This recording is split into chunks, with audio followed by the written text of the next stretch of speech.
Hello and welcome to episode 248 of the Ram Nintendo podcast. I'm Jason. I am Angel. And I'm pretty sure I'm Kevin. Both of you sound a little hesitant.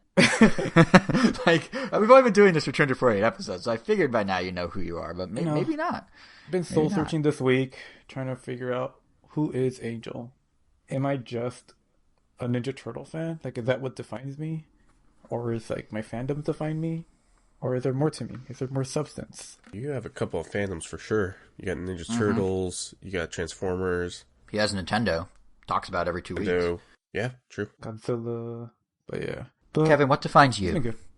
What defines me? What? No, that's a doing a round robin. Yeah, I wasn't ready to get this introspective on the Random Nintendo podcast. Jesus. Because for me, the podcast in a way defines me, as weird as that sounds, because it's so much of what I've done for many years. You know what? Yeah. It would be a better, more perfect way. Maybe we could save that one for Quarantine Chronicles. But what would you say if you had to pick one game to define Kevin's taste in video games? Oh. A Nintendo game. Oh. Just to narrow it down. What would it be? Kevin, do you have a game that can define your Nintendo taste? My Nintendo taste? Oh, I think for some reason... Go, and then I'll say what I think is mine. Like, to give it to you, I think I would probably pick Rhythm Heaven Fever specifically, just because I like all games. Every game that I've liked has some kind of quirky aspect to it, and that game also has a lot of multiplayer aspects to it because I really love any kind of multiplayer. I think Rhythm Heaven Fever is good. Otherwise, it'd probably maybe be a Smash Brothers, but I think Rhythm Heaven Fever, at least to me, I feel defines my taste a little more. I think, Kevin, do you have an answer? Do you want me to buy you some time and say mine? No. I do have an answer. When you asked that question, the first game that came to mind was Super Mario Odyssey. Interesting. I was going to say Mario 2. I was actually going to say Mario Galaxy 2, however. I could see that. Kind of open world-ish. It's kind of mindless as you're going around collecting rooms. When I play Nintendo, I want to be brain dead. But yeah, no, I'm with you though, honestly. For me, I was gonna say Galaxy 2 because it's like, kind of it's linear, but there's a little room to explore. It has some whimsy to it. It has some silliness to it. It's just like pure, clean fun. Like, I don't know. It's just like, it feels like really what buys Nintendo to me. And Odyssey does the same thing, just with a better soundtrack. So, right, because Jump Up Superstar. But yeah, that's interesting that we're on the same Mario page. Angel, you weirdo with Smash Bros. And Rhythm Heaven. But anyway, so this episode isn't about us. It's about Nintendo. And specifically, I mean, they released Super Mario 3D World plus Bowser's Fury just this weekend, and I've played through Bowser's Fury and have impressions of that to share. I know, Angel, you have hit the end game of Ring Fit and wanted to talk about that a little. And then Nintendo themselves has a bunch of accomplishments in the form of everyone's favorite topic, at least my favorite topic, sales numbers. So we're going to not just do raw numbers, we're going to talk about some of the takeaways from those numbers. What 3D All-Star success means for the future of certain things about Mario, or what, like, Pokemon, what's going on with Pokemon and all the craziness right now around not just the games, but the cards and the Happy Meals that are being scalped online. Happy Meals are being scalped on eBay. Like, what is going on? So we're going to talk about that. And then we also have some third-party news and the new Switch Online library of strange choices of NES and Super Nintendo games. So a lot of different stuff. Timestamps at ramtown.com. Lots of things. For sure. Yeah. Followed by some impressions of Captain Marvel at the end. But yeah. Curveball. Okay. Not for QC for this? I don't think it's worth it. I don't think it's worth a QC dedicated moment. Okay. I guess. So all right. Dumping it here. Cool. Okay. The random and random Nintendo. Why not? But let's like I said, timestamps at ramtown.com, or if you're on the YouTube video, it's there. But let's just jump. Let's cut to the chase here and talk the episode's namesake. We are calling this episode The Cat Mario's Meow, and that's because of 3D World. Wait, what? Bowser. We talked about this, dude. Oh, it's the first I hear about it. I seriously thought that Jason was totally gonna forget about the name. I was like, all right, cool. That way we're not embarrassed about the name. No, I mean, it's on the episode. Even though you didn't say it out loud, it's smack on everyone's podcast player. It's right there. 248 : Cat Mario's Meow. Yeah, but it's kind of like that thing where I know that there are rats under the house, but I just don't want to see them. I mean, if you guys, we did have a deep conversation about cat puns in which to use, and this was the best we came up with. So, but anyway, let's cut to the chase. Never mind the pun. Bowser's Fury. It's our episode's namesake. It released this weekend. Having played through it, I think I'm the only one that picked up 3D World, right? of the three of us. Yeah. I didn't have time to pick it up. I definitely do want to pick it up though. It's But that might I mean, be I tough haven't. considering that Persona comes out next week, I believe, or in 10 days. Oh, Strikers. Yeah. And I'm just upset Yeah. I didn't want it more, but I'll wait for a sale. I think it's definitely worth it for me to get it once it's on sale in some way. And Nintendo seems to be a lot more cool with putting their games on sale lately. Even if it's not a lot, it's kind of interesting. It's part of their whole evergreen thing. I mean, we'll talk about it with sales numbers, but they definitely are leaning more on legacy games and realizing that they can keep remarketing and repushing old games, even though us fans are always clamoring for the new stuff. There's a huge audience that hasn't seen half of these things. So yeah, them putting them on sale is basically their push. Yeah. But anyway, with Bowser's Fury, I will say if when you do eventually pick it up, either, after Persona, Kevin, or when it's on sale, Angel, it's really neat. Like, when it was first announced, I remember I was saying that I felt like it was some sort of mashup of Mario ideas. The sandbox of 64 Odyssey. You got Mario Sunshine in there with Bowser Jr.'s paintbrush. There's giant battles like Mario and Luigi games. The cat stuff is Mario 3D World, obviously. And I kind of want to amend that now that I've actually played it, because Bowser's Fury isn't just like a mashup of a few ideas. It's literally a microcosm of like the entire Mario experience, which really did catch me by surprise. Like, I had the impression that what we'd be getting was sort of a one-off Mario 64 style level or Mario Odyssey style kingdom. But in actuality, Lake Lapcat embodies like the entire traditional 3D Mario experience, just kind of shrunk down. Like, you have levels connected to one another with a hub world, except here they're tiny islands and the hub world is the lake they're all sitting on. So each you island do go just from level to level through kind some of, sort of yeah, selection thing? No, you walk to them. That's what I mean by it's like a hub world. So think of it like Peach's Castle, but instead of jumping into a painting, you just step onto the island, and now you just like a level, it's got multiple objectives. You step on the island and you have the island name and then the first objective. Each objective gets you a shiny object. In this case, they're cat shines, and you need to repeatedly take on increasingly more powerful Bowsers based on how many shines you get, and each one unlocks a new boss battle with him. And yeah, and the hub world itself, like the lake, opens up as you complete each boss fight, kind of like Peach's Castle does. And not only that, but also like Peach's Castle, there are ways to get cat shines in the hub. Like, it's not just in level, you can get stars in Peach's Castle other ways, and here there are cat shines you could get by, doing Plessy challenges, or like finding a secret thing, or doing this, that, or next thing. And then on top of that, kind of like more modern 3D Marios, like Odyssey, you do step on the island and get an individual goal. Those goals can vary. But some will reconfigure the island slightly. So once you get the first cat shine, you go back to that island and it's a little different. Others will use the same layout, but then let you kind of stumble across additional cat shines, which is very much an Odyssey thing. So it really does kind of take a traditional Mario format and just take out like the loading screens between or the level select between the hub world and actually starting the level. It all just is kind of seamless. And then the gameplay elements, like the actual goals, both on the islands and in the hub, are really a who's who of like Mario staples. I mean, you've got platforming challenges. You fight a Boom Boom. There's a slide level. There's one where you chase a rabbit, or like a cat rabbit, because everything's cats. There's one where you're reuniting a baby animal with its mother, kind of like the Mario 64 penguins. There's a Mario Sunshine style Shadow Mario type chase situation that I'm not going to say anything more about. There's a propeller box, like vertical platforming challenge. There's Cat Mario platforming. There's a fireball suit, a Haribo suit, a raccoon suit. I don't know why I said raccoon like that. Raccoon suit. Then there are like secondary item things to collect. Like each one has these 5 cat medallions you can get. And then there's integration with the pointer and touch controls, like with 3D World. Here you do it and Bowser Jr. will reveal a secret. And then in those secrets are secret rooms full of coins. And there's like one in the clouds, like old school Mario. And then there's a challenge where you're like knocking bullies off the stage, like in Mario 64. It's literally the whole gauntlet of Mario gameplay, just all bite-sized, including, each level, kind of like as you progress and open up more of the world, they have themes. So you start with kind of standard islands, and they're more snowy than they're more lava-filled. And it's all, again, shrunk down, so you're not getting entirely different landscapes, but you are getting kind of the tropes of, all right, here's the new theme for the new world, even if it's just a couple more islands. And then in tandem with all that are nods to so many past Mario games. I think, weirdly, Mario Sunshine, which I love, is probably getting the most references in this outside of 3D World's cat stuff. Like, the entire premise is there's this black goo that's consumed the lake and Bowser, and you remove the goo by shining light using the cat shines. And the goo, if you touch it, damages you, like in Mario Sunshine with the sludge. And things become clean as the goo is removed.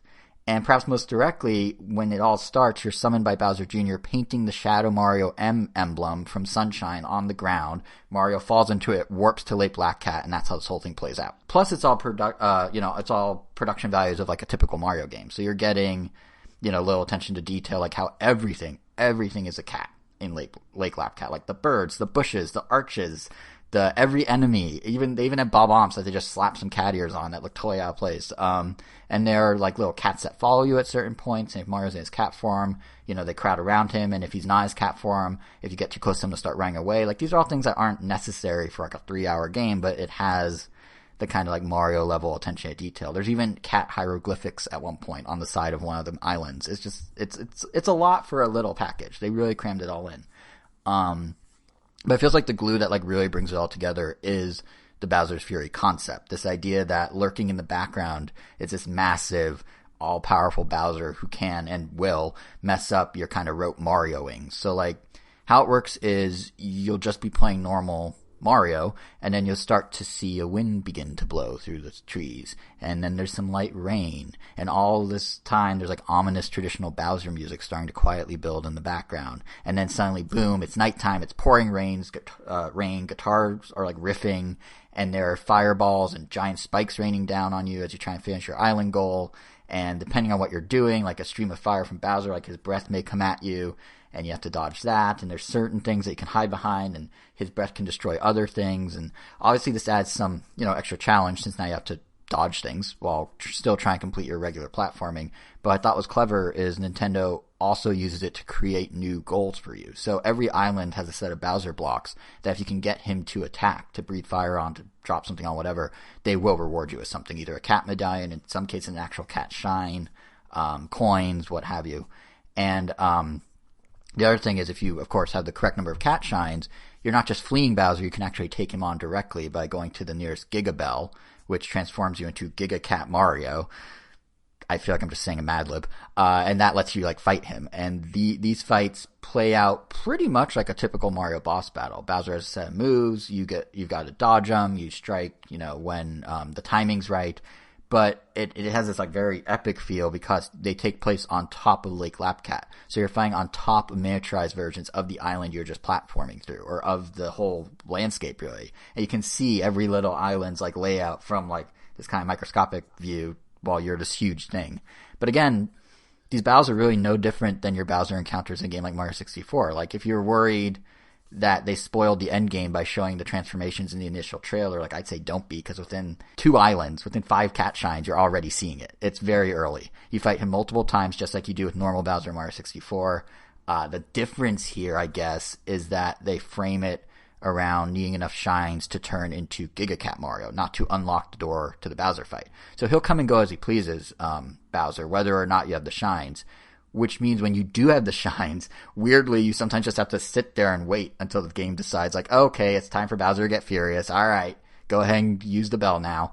And that wait can be a wait. Like, I was saying there, I suddenly was like, maybe I should buy the Bowser amiibo that lets me turn on Fury mode whenever. Because, like, I was waiting. Like, you just kind of sit there with nothing to do.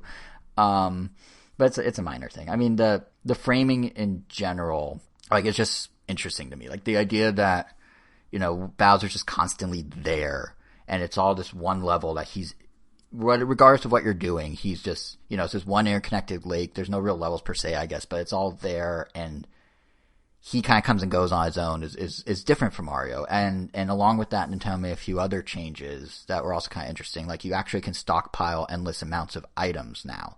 There are 5 different items. You can activate them at any time by tapping on the up face button. And this kind of creates an interesting scenario where you'll say be a Cat Mario or need to be a Cat Mario, but there won't be a question mark block nearby. There won't be a way to get that power up because you actually need to sort of pool your resources since, yeah, the islands are individual challenges and kind of presented as levels, but they're all one place. They're all one lake. So, if you don't have a Cat Mario right there, it's not like, oh, you have to leave the level and come back. You just hop off the island and go grab it somewhere else, which is very different from Mario. They usually put the solution to the power-up situation directly next to the puzzle. So that was kind of interesting. Likewise, coins are pretty much life or death now. There are no 1-ups. There are no lives. Every 100 coins will grant you an item for your stockpile. Death just reduces your coin count, making it a little harder to keep stockpiling. So like the whole thing feels very Mario, but also kind of experimental at the same time.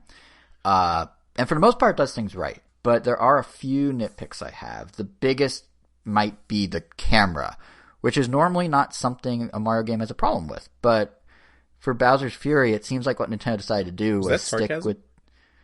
I feel like I've never had an issue with Mario's cameras as the games came out. Going back to like 64 and 3D All-Stars, sure, it wasn't as good. But like as the games came out, I never thought, first time playing a new Mario game, the camera's weird. Yeah. Like it always was fine. I totally agree with that. It wasn't until I was a lot older that I realized, like, oh, some of the games I thought were intentionally designed that way for me to like struggle and just like master were just bad. Yeah, and it's one of those things that, like, yeah, obviously they progressed since, which maybe is what makes this stick out even more, because like it seems like Nintendo decided to stick with the idea of how the core 3D World games camera works, which is as a fixed perspective, and you sort of move around within that perspective, which, you know, is fine for 3D World. You're locked in, you only have 8 directions of movement.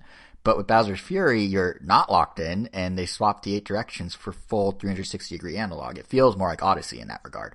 Yet the camera, while you can control it with the right stick, it still likes to kind of hold its position, for lack of a better term. Like, it doesn't adjust around objects or, like, glide with Mario's movement in the way that other Mario games do. It'll set to, like, certain perspectives as the environment calls on it. But there were multiple times it just felt kind of, like, in the way, which was weird. Like, usually, you know, it'll swing with Mario, or it'll at least try and maneuver around an object. This one just kind of like, if I say, oh, I need to turn it 90 degrees, and then Mario turns 180 degrees, the camera doesn't swing around. It just kind of sits there at that same 90-degree angle, which I guess confirms this was actually built inside the 3D World engine and not the Odyssey engine, as some were speculating. Why would you think it was built in the Odyssey engine, though? No, the 3D World. Oh, because, well, I was saying when it was first announced that the fact that it's open world makes me think this could have been retrofitted in Odyssey. I mean, okay, I can see that. I guess I just always figured, like, you know, it's part of that bundle. Like, it's just, they just used assets from 3D World and just built that. Yeah, because, I mean, there's two, both are like Nintendo minimal costs here. One is they take the 3D World engine and retrofit it to work in free roam space, like open world, and the other is they take the Odyssey engine and just throw the assets in it. Because 3D World does have a few levels that are pretty open. The only problem with those is just that it's literally like just open grass, and there's just like some bunnies to chase, and that's it. So I guess which, you know, the camera is fine for that. Yeah. Mm-hmm. So it's just once they start putting verticality and objects and plessy and all sorts of stuff, then it gets a little more messy. But it's not a showstopper. It's just something that sort of I did not expect from a Mario game. My other complaints, it didn't really anger me. It just I may have like punched my TV. No, of course not. But my other complaints aren't nearly as severe. One of them is Bowser Jr. So he's your right-hand man throughout the game. You know, he's likely there to give 2-player co-op an option in the vein of Odyssey and Galaxy, where you can have someone just kind of be like the little helper. But if you're playing solo, something about, I don't know, he just feels, it's weird. There are 3 settings of help. You can get a lot of help from him, a little help from him, and no help from him. But a little help, which is what it defaults to, had him killing enemies and collecting coins before I even got near them. So I can't imagine what a lot looks like. So I ended up saying him to none, which, you know, resolved that for me, but made his entire role on screen feel kind of so you don't unnecessary.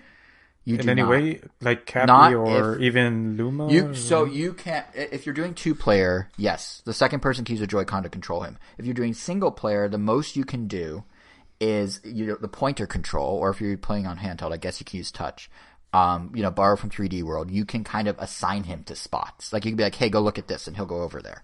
And it's useful because that's how they do some secrets. So they have question marks from question mark blocks just plastered under, you know, bridges or on the back of an island or whatever. And you can go do that and point him to it, and he'll use his brush and reveal a secret, an item, a coin room, you know, what have you.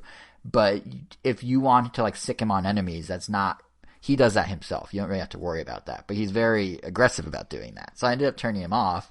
And I was like, I mean, do I really need to have a pointer just to have him like go hit a secret when I could just go up to it and hit A in a normal Mario game? Like, it just felt like he didn't really, like, I kind of feel like they should have just left him as a 2-player thing in the way that Cappy is, or controlling the, whatever they called it in Galaxy with where you're shooting stars, the star bits. Just, you know, like, it's not there unless you need it to be there. But this one was like, I don't know, it felt kind of silly, especially because I haven't played in handheld mode, but I was reading that some people had issues with performance in handheld mode, like the game kind of chugs, and it just felt like, why have that constant on-screen element of Bowser Jr. running around if the game's already, having some difficulty running at full speed? So I don't know, that felt a little pointless to me. The other complaint is that for all the creativity and combining of different Mario ideas, it was a bit of a bummer that so many of the second Cat Shine goals per island are just blue coin collecting challenges. They call them blue coin bustles. All you do is have a time limit to collect a certain number of blue coins, then the next set spawns, then you do that, then the next set spawns, then you do that, and you just kind of make your way through the level, almost speed running it, or the island I should say, and that's it. You're doing the same platforming you did before, you're just doing it a little faster and getting blue coins. And I guess in a way that's true to other Mario games in kind of the microcosm sense, since, it's basically the red coin challenges or eventually the purple coins, I think they switched it to. But it just, I don't know, it stuck out to me as being kind of a design cop-out. When you only have 2 or 3 goals per island in total versus like 6, and one of them is just, here's the thing you just did, just do it a little faster. I don't know, I felt like it kind of was a missed opportunity.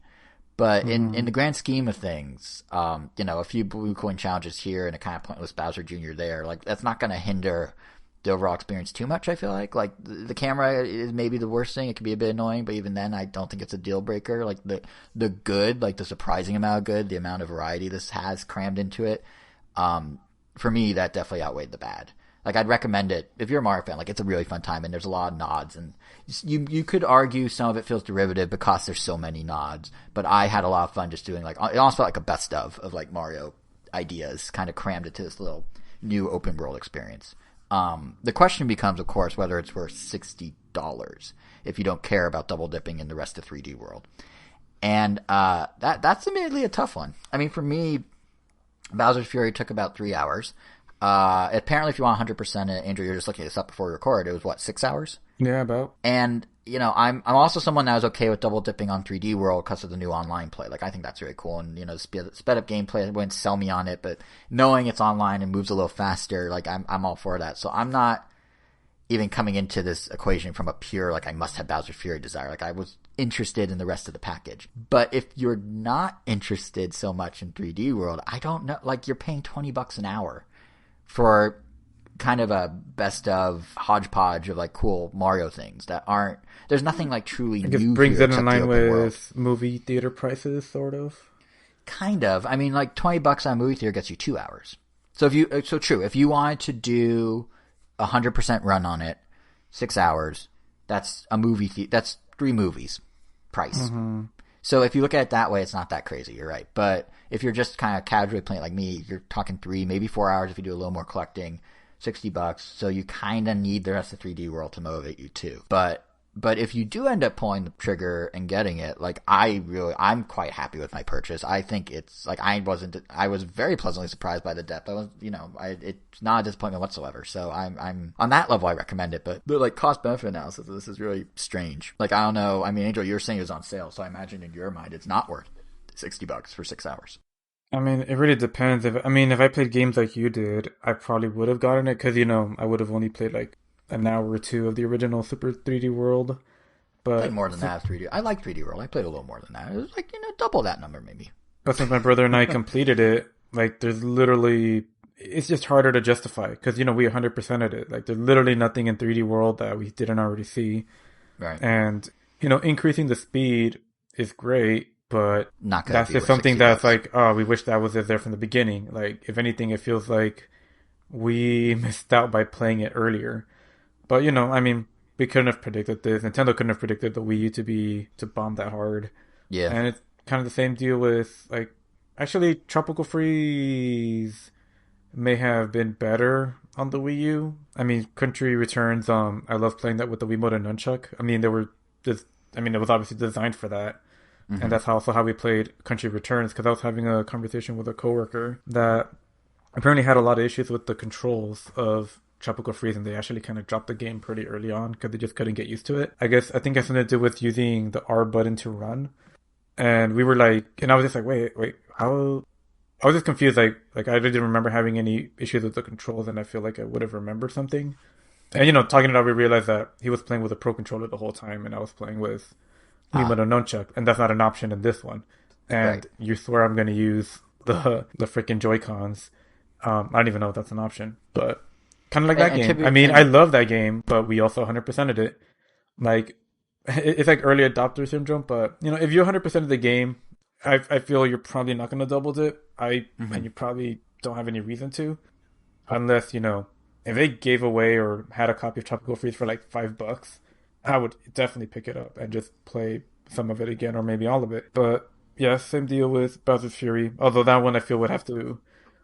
I'm willing to pay 20 or about if it were to go on sale for that much. That's pretty much where I'm at. It's interesting that you talk about how the controls actually can suffer when they do these ports. Because honestly, I mean, it's not a game breaker, but like replacing the gamepad's touch with a motion gyro little pointer on the screen, it's not as good. At least in Bowser, with Captain Toad, like I was talking last episode, like it works, but it's not as good. And in Bowser Fury kind of confirmed it because I was using a Pro Controller and I was like, running around Mario and I had to like swing the controller to like move the pointer, and it's fine, but you could tell it's like a backup approach because the initial approach isn't feasible anymore. So it definitely feels like they're like, oh, well, this is a workaround. And in some ways that is better in the original. And I imagine a lot of, like you're talking about the Joy-Cons, like there's probably a lot of ports that have that issue and have been across generations from any system to any other system, but it's just kind of noticeable because Nintendo so hard tries to marry the hardware features with the software, so it sticks out a little more. Yeah, but hey, it is what it is. Yeah, but it is a cool package. And like Kevin, since you never played 3D World, like honestly, like Bowser Fury is just icing on top of a great cake. So I did play 3D World. I just didn't. It was just like whenever I would go over to Elvis's and Angel's house. Oh, gotcha. Just play here or there. Right, but then even then though, if you're like me and haven't necessarily gone through the whole game, Bowser's Fury plus online for 3D World plus having 3D World, that I think you're in for a good time. Like anyone that's never played 3D World, this is an amazing package. Like a pretty good package. Yeah, might envy y'all, but it is what it is. I obviously really enjoyed it the first time. Meowser was awesome. The music in that game is amazing. Like if you haven't played it, it's like an easy recommendation. I mean, you probably already have it because. Every Mario game is kind of like a little mini event when they come out, so this is no different. Yeah. Also, weirdly, so a game full of cats, you'd expect Bowser's Fury to have a bunch of cat puns. No cat puns. Instead, because you open lighthouses, like every time you get a cat shine, the island lighthouse lights up and it kind of clears the goop. So there's a bunch of lighthouse puns, like puns about light and puns about like it's. I did not expect that. Like I love me a good pun, but I did not expect lighthouse puns to be the takeaway pun from Bowser's Fury. How many? Can you give us some examples? I'm kind of.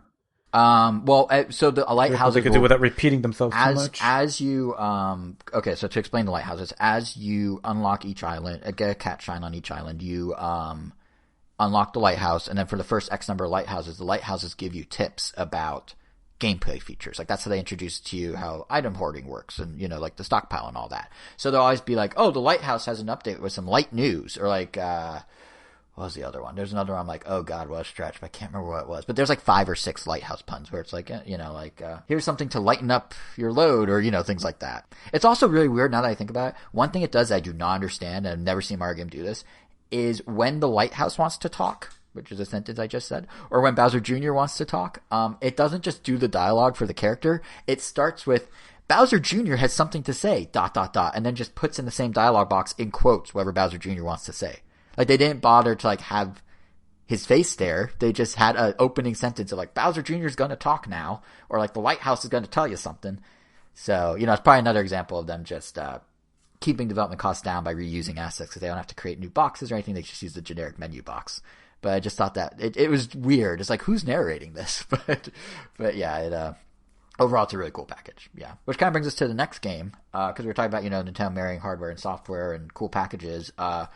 Ring Fit Adventure, been out for a while, but Angel, you just recently... you and I are doing a daily challenge. But long time ago, when I guess back in October when this game came out, like both of us gave impressions on the game. Like Jason pretty much gave impressions about what he felt about it as a game. Yep. And at the time, I think I had played it for like a week or two, and I just talked about it like, oh, does this feel like a good replacement for a workout? And now that I've beaten it, man, like there's a lot of content in this game. Like, I feel like I'm kind of glad that I'm just like revisiting it. And, and as Jason mentioned, overall, trying to just live a healthier lifestyle, trying to use it a lot more. Been playing it every day at 6 a.m. Even today on a Saturday. Still woke up. You got me to do it. I'm on day 14 in a row today. Yeah, and that's awesome. What is today's date? It's the 13th. Yeah, today would be day 14. Yeah. And, it's just great. Just to start with, like, the only negative, like, even after beating the game, even after playing it for however many hours, because you do have to keep in mind that, I think right now, like, I have logged, like, around 40 hours or something like that. But when you're working out and you go to the gym, like, if someone goes to the gym for, like, an hour, they're probably only working out for, like, 20 to 30 minutes of actual, like, I was going to say in-game time, but I guess, like, actual workout. Yeah, like actual workout time. And this is kind of like that. Like, it's definitely a commitment. So 40 hours, like, yeah, equates it to like a couple months of just like doing it for like 30 minutes to an hour a day. Mm-hmm. And it did go on a few hiatuses, but in spite of getting all the way to the end, they still teach you and show tutorial prompts for every single time you have to do something. It's like the first, like, pretty much, there's this thing you do, you essentially have to turn the ring con sideways, put it up to your stomach, and you keep pressing it to flap your wings. And every time you encounter that in a level, even if it's like the 80th time you've done that, they still go, put the ring con sideways and press it in to fly. It's like, yeah, I know. You want to know a secret? You want to know a secret of why they do that? They're secretly recalibrating the Joy-Con then to make sure it's being held correctly. No, I'm okay with like the prompt that tells you like flip it sideways and push it in to like calibrate it. It's just that they have like an in-game voice that repeats it every single time. Like, it's more like the dialogue. That's an odd complaint, but okay.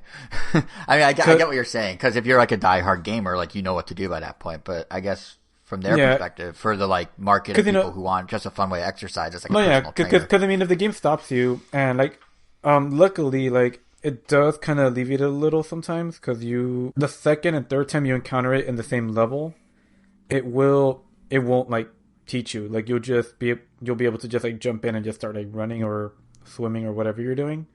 Yeah. But the first time you encounter a level, Ringo, I don't remember what his name is. I'm going to call him Ringo. Ring. Just Ring. Like your name's more creative than what Nintendo went with. Ringo, like, he'll go like, this may be weird, but you're going to have to push on me, and pull on me from both sides. And, like, the first time it's like, oh, this does feel kind of weird. But then, like, the 80th time, it's like, yeah, I get it. Like, it's not the first time I've done it. Why am I still being told this is going to feel weird? But, and that's, like, literally, like, my only complaint. It's like Jason said. I see. Like Jason said, it's, like, a minor thing, but you'd think, like, they would cut off the banter after you hear that line so many times. Because, I've already done it. But besides that, man, like, all right, so you have 23 or 24 worlds that you go through. And every single world, every single level after, like, I think the second or third level, will have a side quest attached to it. Essentially, you have to replay the world or replay that level, either by trying to beat it with, like, the least amount of steps as possible, or by using only a certain type of fit skill, or by trying to collect a certain thing. But, or clearing rocks or whatever. Yeah, like, no matter, like, essentially you will be redoing everything. So you could almost like, that essentially almost like doubles the length. Like, I would say the hardest ones to do are typically the gyms, just because, if you've leveled up enough, you eventually gather a bunch of different recipes to make a bunch of different types of smoothies. And it gets pretty strategic, and I don't know, it's a really fun mechanic. I don't know, I just love, like, going into certain boss battles and turning all my, having the right smoothie combination so I could turn all my skills into red skills, so that even if, my strongest move is a leg move, I could still get the type advantage against a red foe. And then I have another smoothie that will regenerate my skills if I want to use a certain attack again, or another one that will let me go again, or get a rush attack, which after doing an attack, you pretty much have to aggressively shake or do something with the controller just to get like a last couple hits. But yeah, besides those, I guess because of the combination of different fit skills you can do, some levels end up becoming a little easy. But whenever the levels, like whenever you breeze through them, I feel they're more fun than easy. Than just like they end up being. It's more of a plus than a minus. I don't know, because you end up feeling more powerful. It's just great. What's the word I'm looking for? I guess feedback, for lack of a better term. Like the gameplay loop? Yeah, like it's just nice every once in a while to feel really powerful. Although it is more gratifying when you're like, taking a sliver of health from every enemy every single time, and overcoming that. But yeah, So but I do have a overall, question but for you, overall, actually. but I guess right before I finish that thought, like there are Yeah, go ahead. there are these gyms every couple worlds where you don't fight any enemies. You're literally just doing like a set of exercises, and it's all about the reps and how accurate you perform each rep. So it's not like there's literally like a push-up one, or there's like a sit-ups or squats or mountain climbers, which oh my god, those are a nightmare. Because you have to pretty much perform, and like you don't want to cheat the game. Yeah, I could pretend to do the movement and be like, oh, the game is thinking that I'm doing all of it. But That defeats the whole purpose. Yeah, I've never cheated in Ring Fit. but like I've absolutely cheated in Ring Fit before.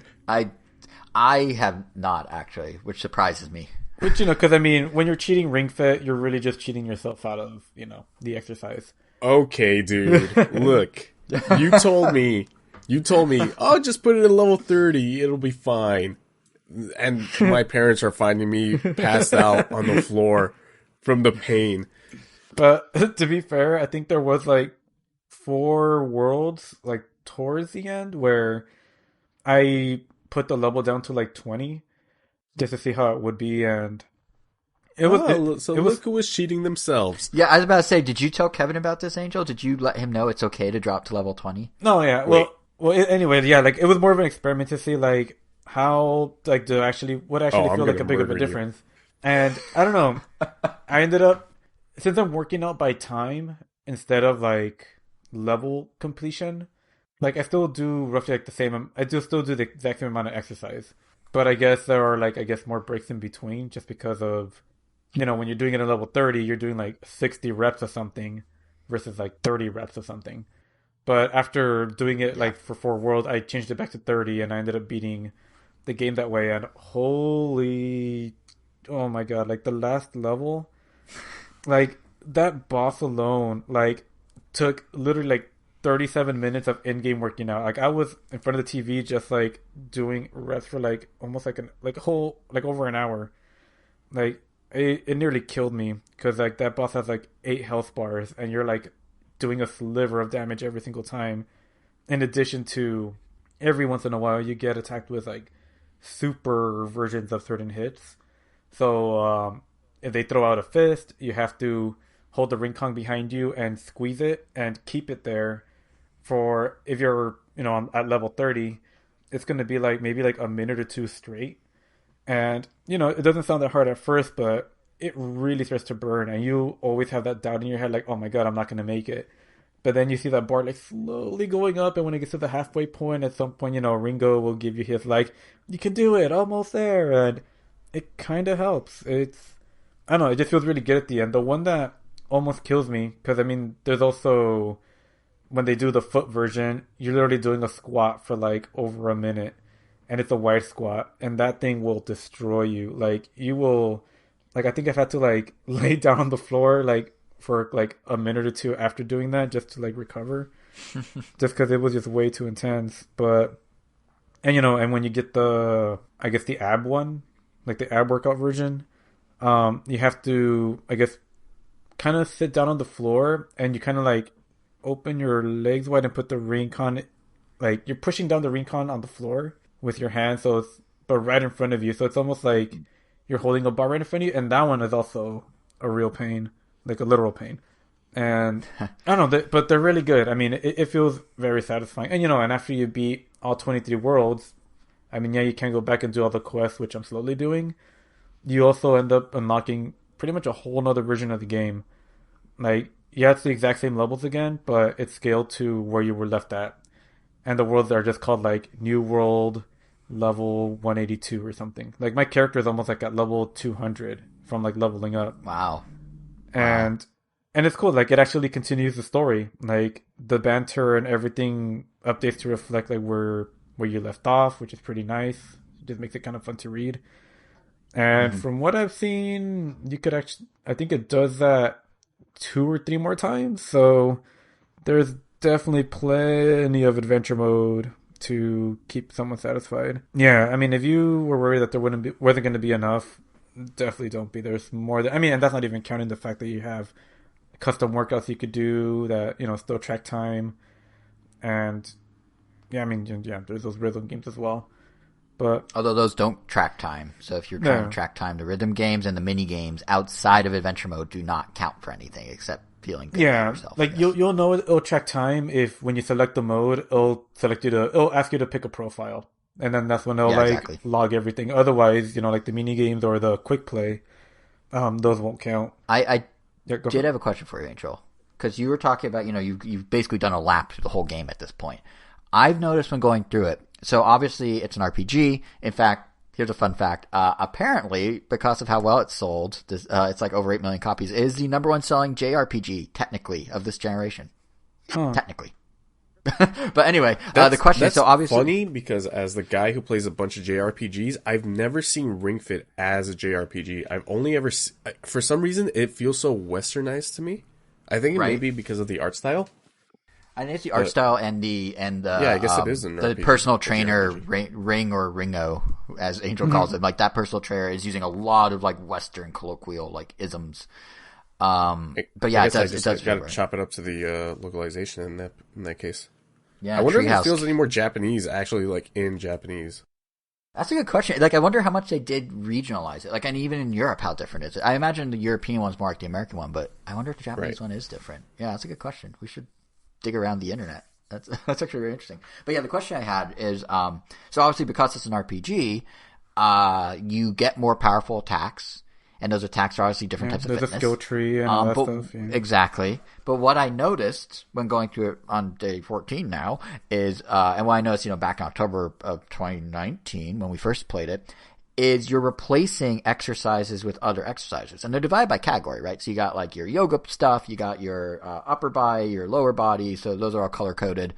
But what I noticed so far is when you do replace stuff, you are replacing entire exercises. So like knee highs or something that I was doing pretty regularly, but that's going to be phased out for something else originally. And those phased out squats. And then, there's like, I was doing like the bow at one point, but now I got like this which is, you stretch and do kind of a bow pose with your arms. But now I got this new one, which is overhead twist or something, and I hold my arms up and twist. And I'm thinking, all right, so if I have to overhead twist because its attack is double that of, say, the bow or whatever, why will I ever go back to doing the exercise that had me do those bow arms again? Like, where would I work that muscle again? So the question to you, Angel, is do they eventually, as you keep going through the game since you've been through it, do they eventually circle back to some of the muscles that were in the weak attacks again for stronger attacks? Like, are they alternating you?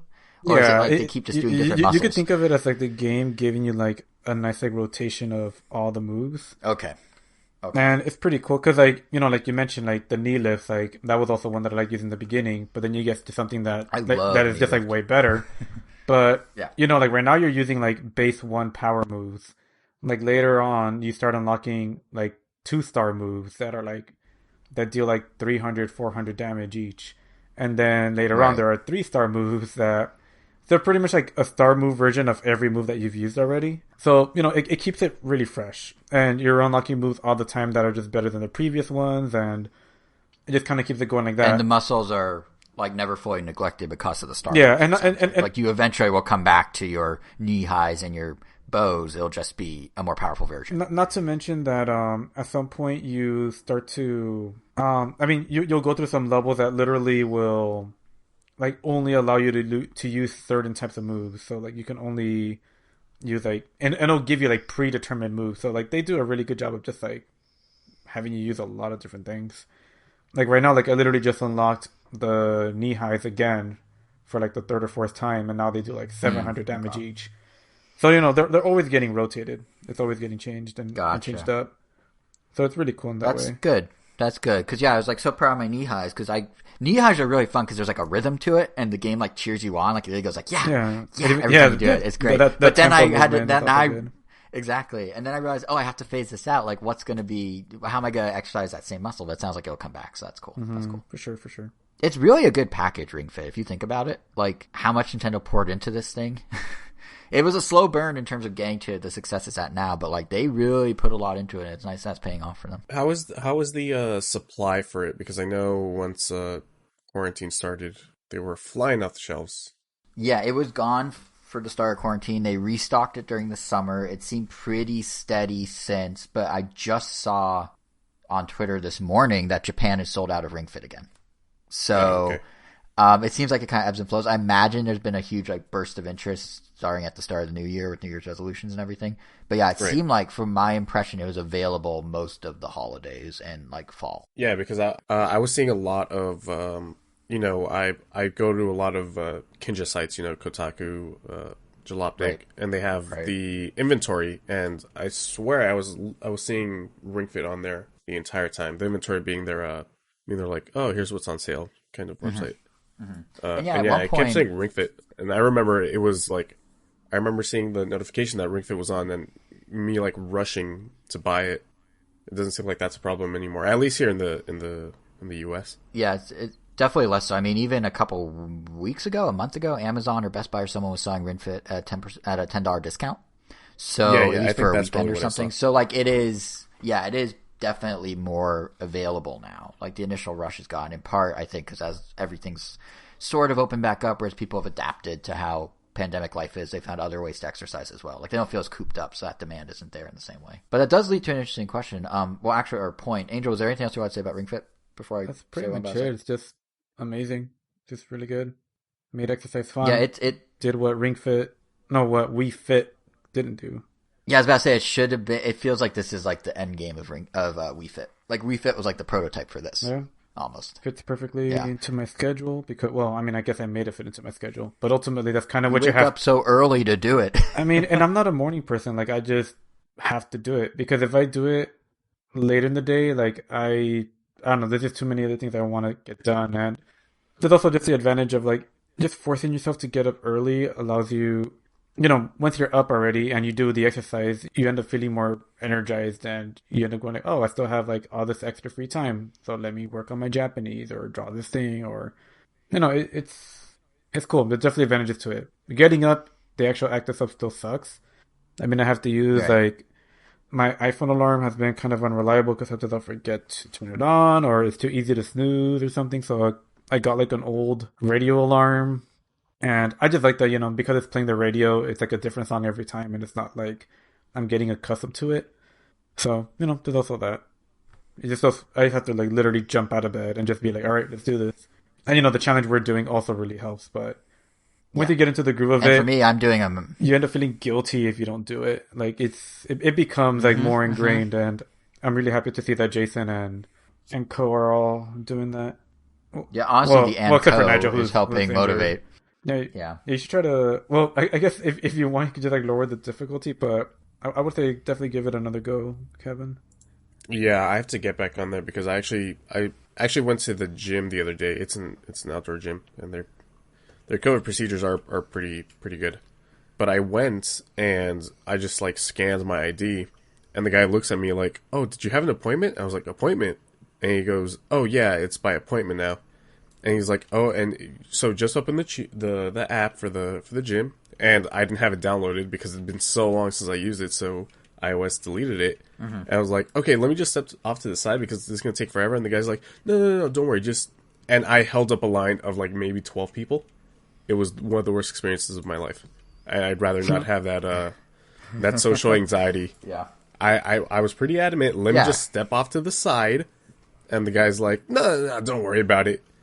Like, oh, that's terrible. Yeah, I mean, if you have to choose between that or having an inanimate ring yell encouragement to you, I think it's that's fine. I felt the daggers, the eye daggers coming from everybody behind me. It was so embarrassing. Oh man, and since I started picking this game up back more seriously, because I kind of went on hiatus during the winter break, like November, December, and it was just really hard to pick it back up until we decided to do this challenge. And then I started a week before we started the challenge just to kind of like, all right, what time do I want to do it? And yeah, I mean, I've lost 3 pounds since then, and it's been consistent because I'm tracking my weight every day, and that's also really motivating. Just like, whoa, it's really working. But yeah, I made the foolish decision of not taking any weight measurement before beginning, so I really don't have any indicator of progress except seeing my stamina slowly go up. I mean, you need to start somewhere. I don't have a scale. I don't have a scale. You should probably get a scale then. I mean, getting a scale is really important. Like, tracking your weight is probably one of the most important things to like actually having a consistent workout. Because otherwise you don't really have much of a frame of reference outside of like, oh, I'm not getting ass tired. But I feel like nothing motivates you like seeing yourself lose weight. I've been measuring it based on so you get on stamina.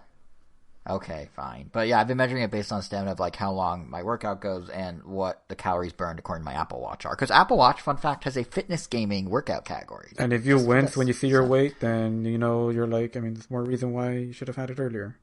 Or maybe you won't. Yeah, okay. All right. Anyway, now that we've shamed me into getting a scale, I guess we can move on to the news, right? You could get a fancy digital app coordinated scale to satisfy your techno needs. Yeah, a scale that connects to your Philip Hue lights and your smart blinds. I need a scale that when the doorbell rings will show me on the scale screen who's at the door in case I'm weighing myself at that particular scale. It'll show you like a tweet while you're looking down. It's like, oh, here's a tweet to distract you. Yeah, exactly. I need a ticker of the latest tweets on the screen. Yeah, if you want to understand that joke, listen to the latest episode of Quarantine Chronicles. That's right. Just go back one episode in your podcast app. It's right there waiting for you. But in the meantime, in this episode, we have news still. And on the Nintendo side, there was one big story. Success. Financials that point to success. And I don't know about you guys, but it is my favorite time of quarter because the new financial report is out. I'm sure that's not how you guys feel. But this one covers April up to the 2020 holiday season, so December 31st. And if you had to take a guess, guys, do you think the Switch did well? Exceed expectations? I'm thinking it did. Maybe outsold some other Nintendo systems? I'm gonna take a very big risk and just say it flopped this month. Wow. Because we all know it probably broke records. It's probably doing. If you had to predict if that outsold another Nintendo system, which system would you guess it outsold? I don't know. All of them? Hasn't it outsold all of them already? It outsold the Xbox 360 in Japan. I know that for sure. That's the safest bet you can make outside like Virtual Boy. So you're correct. It did outsell the Xbox 360 in Japan. I mean, really, you guys are right. This is a story we know really well. Switch again exceeded expectations. It sold 11.57 million units during just the holidays. That's 7% higher than it did a year ago. That's higher than any quarter of sales the Wii ever had. And that now means the Switch is at 79 million units sold, which is now officially more in 4 years than what the entire 10-year lifespan of the 3DS generated, which is like 76 or 7 million. Which is why for the first time, so it's outsold the 3DS. Keep a look at our Twitter account. We're actually going to be putting a poll, and we're going to be telling do you still want to see these updates? Because, you know, the Switch is kind of keeping the status quo. What else is there to report? So we're curious what you think. Wow, that poll's not happening. It might happen. I don't know. I'm just kidding. But I mean, to give you it's the same story, but it's just kind of like the scale at which we're talking now is so much bigger. Like, to give you a different take on it, like IGN noted that the Switch Lite by itself just about outsold the entirety of the Wii U's life, if it hasn't already done so. Like, as of the end of December, the Lite was literally 30,000 away. The Lite, the like cheaper, boring Switch, was 30,000 away from the entirety of the Wii U's life, and it took about 15 months to do it, maybe. So, like, it's you know, it's just crazy. And of course, the big success story is Animal Crossing, you know, still chugging along. Another 5 million sold over the holidays, which means it's literally sold more copies just this holiday season than City Folk on Wii ever sold. And that means its lifetime sales are at 31 million. That's, you know, an attach rate of 39% of all Switch owners own Animal Crossing. In 9 months flat, 39%. Mario Kart 8, Switch's top selling game, 33 million, 42% of all Switch owners own Mario Kart, and it took since 2017 to cultivate that. So Animal Crossing's doing in 9 months crazy numbers, and like just how crazy we're talking is it's now the top selling game in Japanese history, more so than Pokemon Red and Blue. It's the first console exclusive title to top 30 million in a single calendar year ever in gaming. And even when you hold up to multi-platform juggernauts, Animal Crossing. Gotcha. Yeah, and even when you hold it up to like multi-platform juggernauts, the game still holds its own. A journalist whose name is escaping me on Twitter was saying that back on the PS3 and 360, Grand Theft Auto 5 sold 34 million copies in 11 months across 2 huge platforms. Animal Crossing did 31 million in 9 months on a single system. Like, it's crazy, like, the scale of this thing. So all this is to say, essentially, that, yeah, Nintendo's still killing it. They had their single best quarter since 2008. They made, like, $2.2 billion. They're expecting their operating profit now to be, like, 22% higher than they originally were expecting. They're now anticipating selling 26 million Switches, 26.5 million Switches, during this whole fiscal year, which is the second time they've bumped the number. Originally it was 19 million, now it was 24. Now they need to raise it again. But like, we do kind of know this story already, but there is a little more to it, which I thought might be interesting to discuss. Like, we all know that Animal Crossing is a huge success. We all know the evergreens like Cart and Smash and Breath of the Wild and Odyssey are huge successes. For anyone curious about those specific numbers, we'll go ahead and link to the slide deck that Nintendo put together for investors over in this episode's blog post at Nintendo.com. We don't need to spout them all off.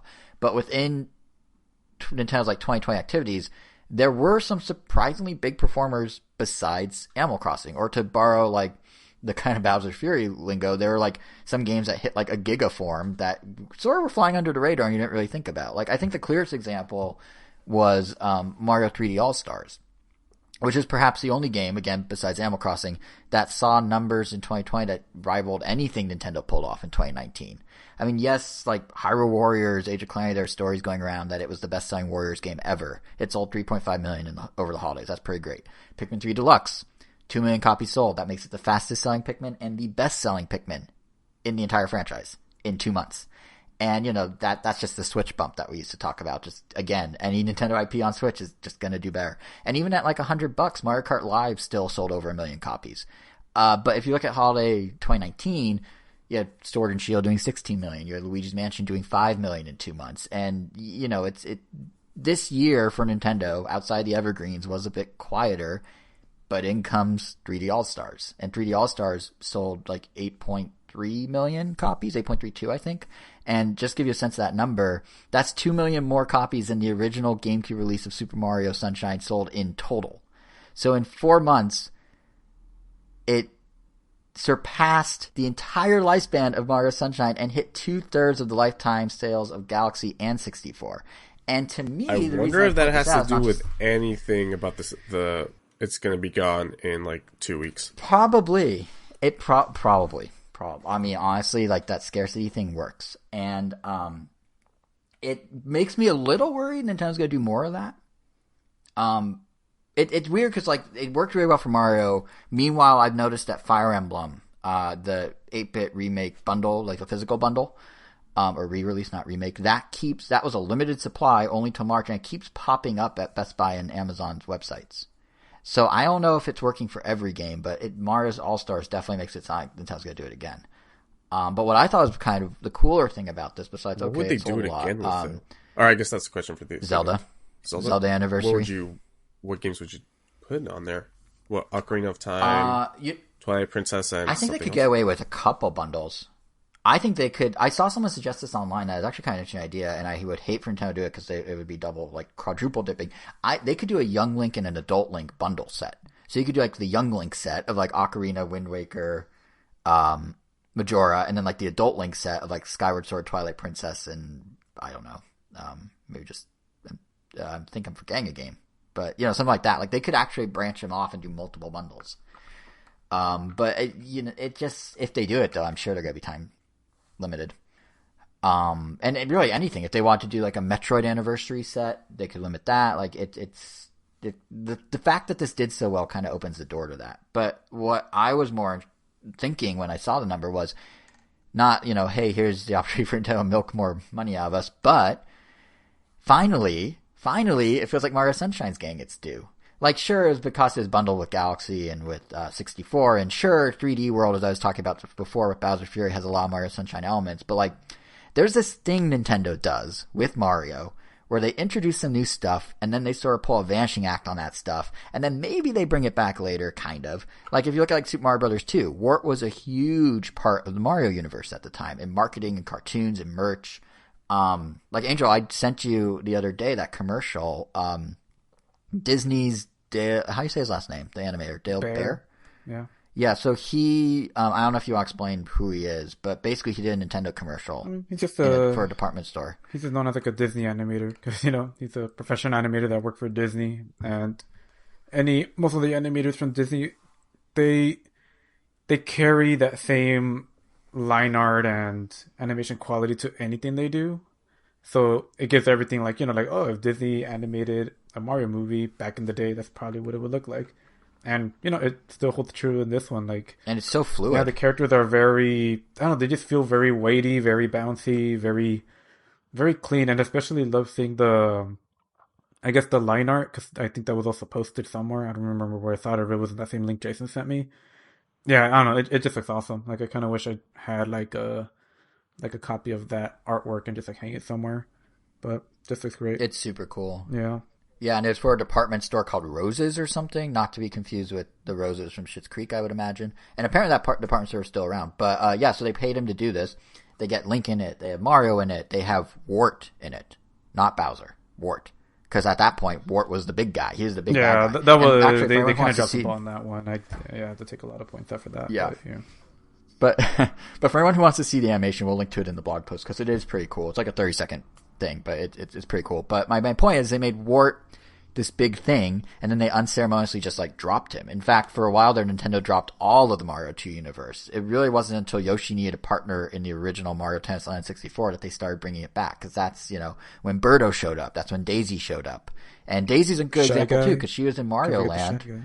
Shy Guy, yeah. Yeah, that's true. But even Daisy, like, she was in Mario Land. Didn't hear a peep from her until Peach needed an equivalent in tennis. And there she is. And now, like, you know, Peach's hover jump from Mario 2's in all the Mario games. The turnips are referenced in, like I mentioned last episode, Captain Toad uses the turnips.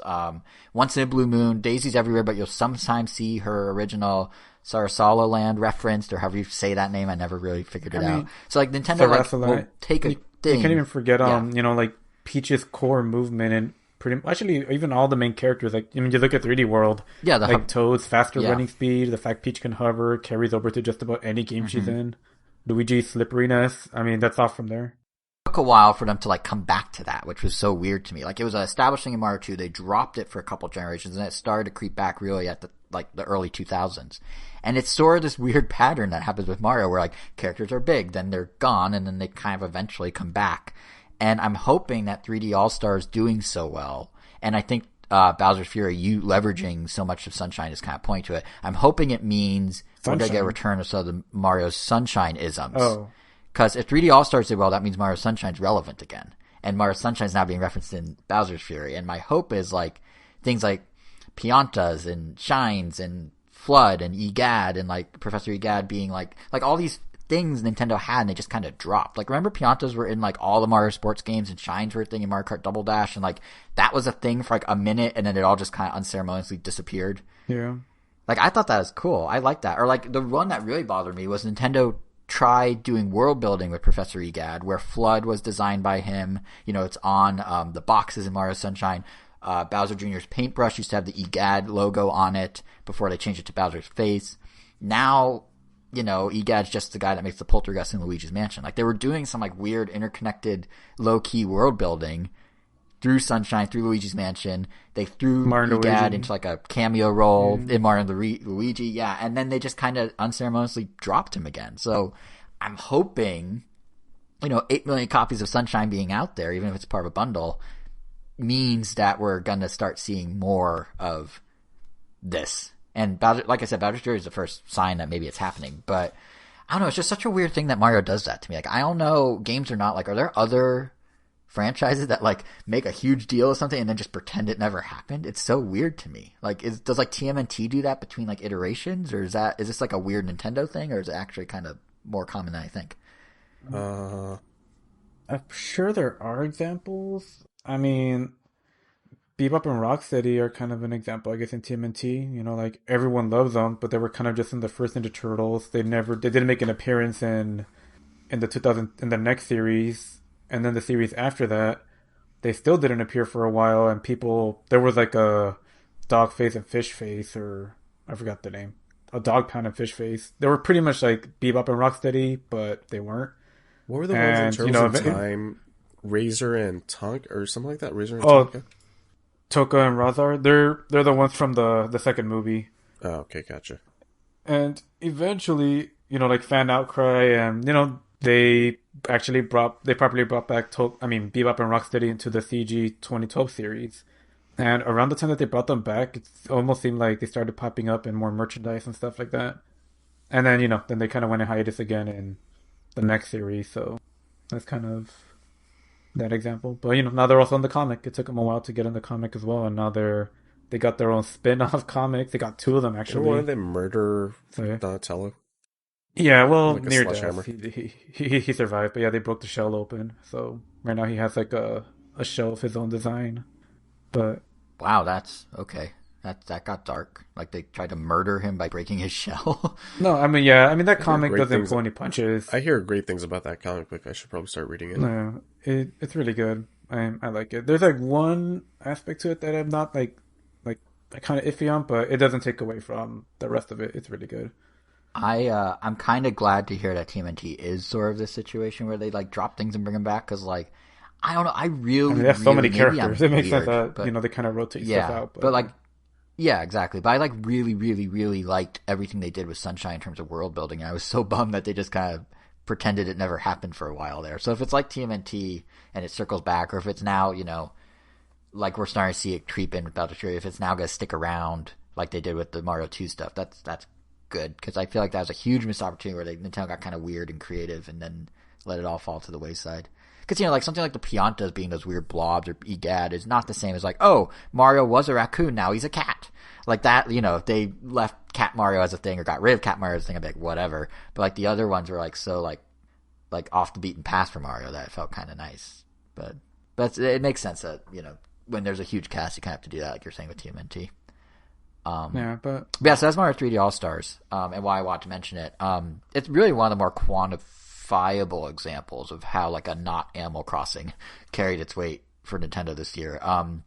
Another game that did so in a different way though was Pokemon, or more specifically the DLC from Pokemon that came out throughout 2020, Isle of Armor, Crown Tundra. Together, the two of them helped push Sword and Shield into a very rare club for Pokemon games, more than 20 million copies sold. They are the first pair of Pokemons, or Pokemon games, I guess, since Pokemon's plural and single. First pair of Pokemon games to do it since Gold and Silver did it back in 2000. They are only the third combo of games to do it at all, the other, of course, being the original Red and Blue. And it's really thanks to that DLC, so it's the combined bundle that with the base game. They may become the best-selling Pokemon game overall? It is certainly possible. I don't remember the number that Red and Blue has. I think it's closer to 30 million, but it certainly can pass Gold and Silver, which is in the low 20 millions, I believe. Because, Nintendo was smart. They, instead of doing a third version and splitting the sales, do the DLC, release a combined bundle like they did with the base game over the holidays. Just over the holiday quarter, Sword and Shield moved 1.3 million copies a year after it came out. That's more than what Mario Kart Live sold as a new game, and that was Mario Kart. And keep in mind, the combo of Sword and Shield plus the DLC is the same price as Mario Kart Live, so it is actually a somewhat decent comparison there. So yeah, it's still chugging along. And to be fair, it's not all just Sword and Shield's doing itself. Nintendo also kind of lucked into it because like Pokemon's having a moment again. We talked a few episodes ago, it's the number one merchandising brand in the world. So maybe this shouldn't be a surprise, but like the franchise, it feels like it's a sleeping giant that just every so often wakes up again. Like we got it with Pokemon Go, we got it back in the day, and it's happening again now with Pokemon cards. Like to the point where I guess there are shortages of Pokemon cards, and like the Pokemon company had to issue a statement saying we're trying to up our production of Pokemon cards, please be patient. Meanwhile, McDonald's has a Pokemon Happy Meal right now that it comes with cards, and people are like scalping them and buying them by the boatload, to the point that like McDonald's now has to implement, this is real, restrictions on how many Happy Meals a person can order. And McDonald's all over are like sold out of them. Those and COVID hoarding purchasing tactics. Yeah, well, it all started. I think we talked about. I feel like we talked about a few episodes ago. I think it was the fact that like YouTubers are like getting and Twitch streamers boxes of old, because I remember Kevin, you were talking about it a little, like how they are finding old Pokemon cards, whole boxes and stuff, auctioning them off, opening them up. Yeah, like a Blastoise was just sold for $360,000 the other day.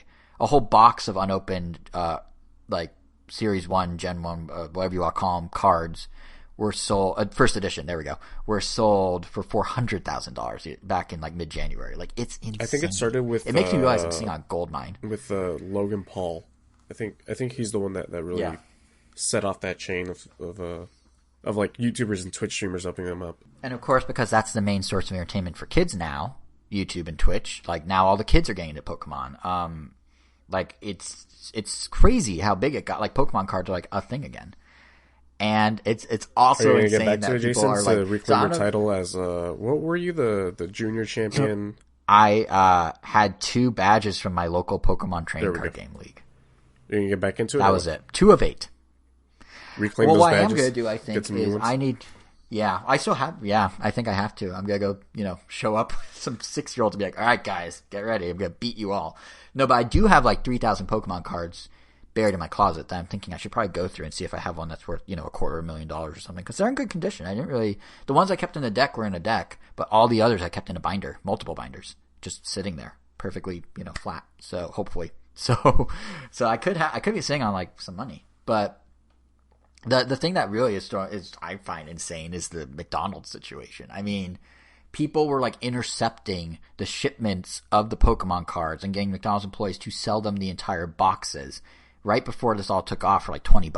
So there are people so basically what McDonald's doing is you get a Happy Meal. It comes in a cute little Pikachu like Happy Meal box, and it comes with, I think, a toy and a booster pack of cards. And the cards, to my understanding, are 25 reproductions of original Pokemon cards from back in the 90s, but with a little 25th anniversary stamp on them. So people are buying up boxes of the booster packs and throwing them on eBay. And it's to the point where I actually went last night to try and, because I was like, you know what, like, I might as well, for the nostalgia, I'm going to get a booster pack. I'm going to get a kids meal and get a booster pack. 3 different McDonald's. None of them had it. They all had signs that said sold out. Wow. Makes sense. Like stapled to the, like, the ordering thing in the drive-thru. And a little intel, though, there is hope. Right now, one of the McDonald's, like as we're recording, one of the McDonald's near me is getting a shipment of Pokemon cards right now. How did people even find out, like, when these shipments were coming in? That's so... Oh, we asked.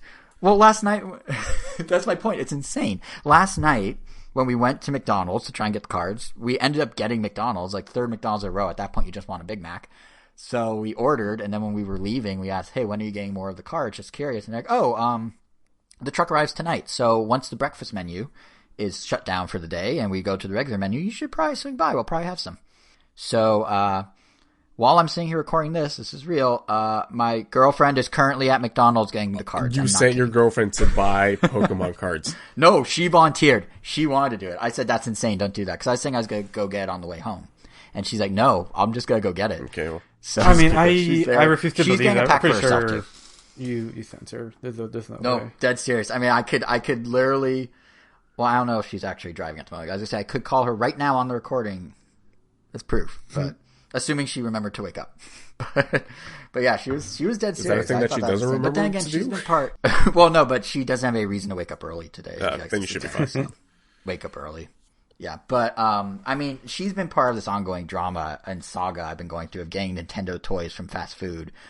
This is the first time ever that like McDonald's and Burger King both have Nintendo promotions, or any 2 fast food places. So McDonald's has, Pokemon, and Nintendo's doing a Switch thing at Burger King where they have 6 different toys, and you get it's actually kind of nice if you get a Whopper or anything like that. You actually get 100 platinum Nintendo points, my Nintendo points that you could apply to get stuff like the Smash invitation cards and all that. So a week ago, was like, I'm going to get the Nintendo toy at Burger King.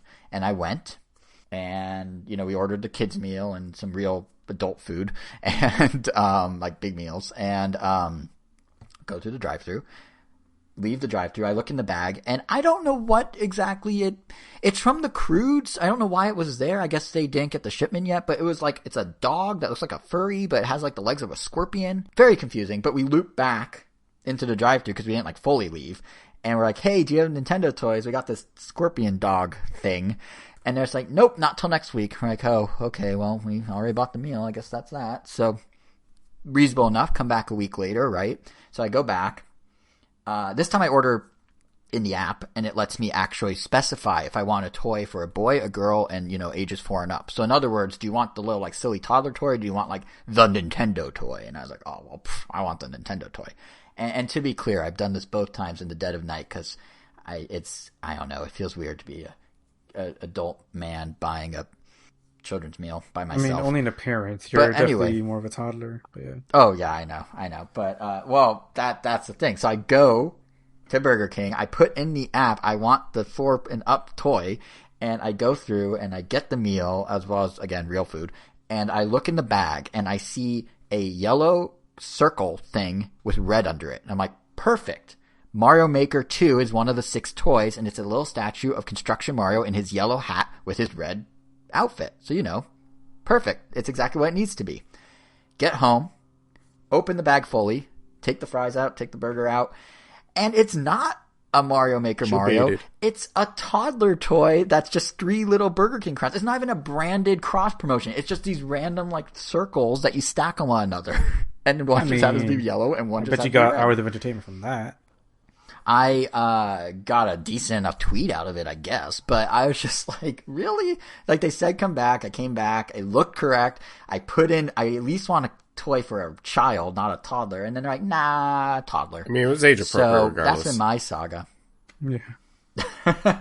But that's been my saga. So did you give up, or are you going to keep trying to get the Nintendo one? Well, honestly, they all look, one. except for that Mario one, and yeah, except for the Mario one, they all look kind of lame. I guess they do look kind of lame. I was just doing it on principle.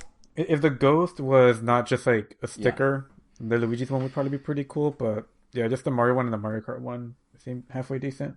Frankly, it's like I don't even know what I'm going to do with it. I don't even care that much. I just wanted to have one to just say, oh yeah, the Nintendo did this promotion I got, and, you know, here's one of the things from it. Because, you know, like those people, like I remember when I was like a little younger, like a teen, and like starting to really get into Nintendo fandom, and like seeing people that had like the 1993 like Mario toys from McDonald's. I was like, oh, it'd be cool to just have one of those randomly. So now I'm like patting myself. But yeah, in conclusion, I'm a 31-year-old man who's been to McDonald's, 3 McDonald's and 2 Burger Kings in the span of 5 days. And 31-year-old toddler.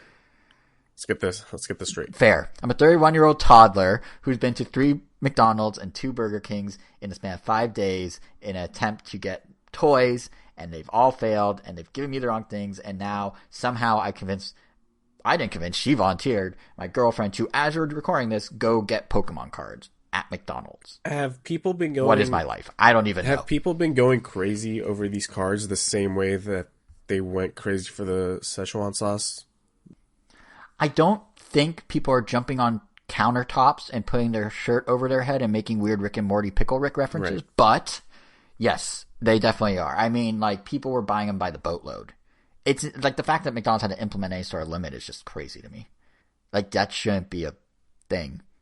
Like, it's Happy Meals. Like, I feel bad for, and this is why I'm not like getting a bunch of packs. I just want one to say I have it. But I feel bad for kids that like want their Pokemon toy and don't necessarily care about the card, but want the toy because it all comes together. So all the toys are sold out too at McDonald's, and the Pikachu boxes presumably. So like a kid that saw a commercial like, oh, I want like a whatever, literally can't get it because there's all these people like me, and then real scalpers and people who are way more obsessive who are like snatching them all up. So maybe the Burger King thing was like preemptive karma against me because I'm taking away things from children.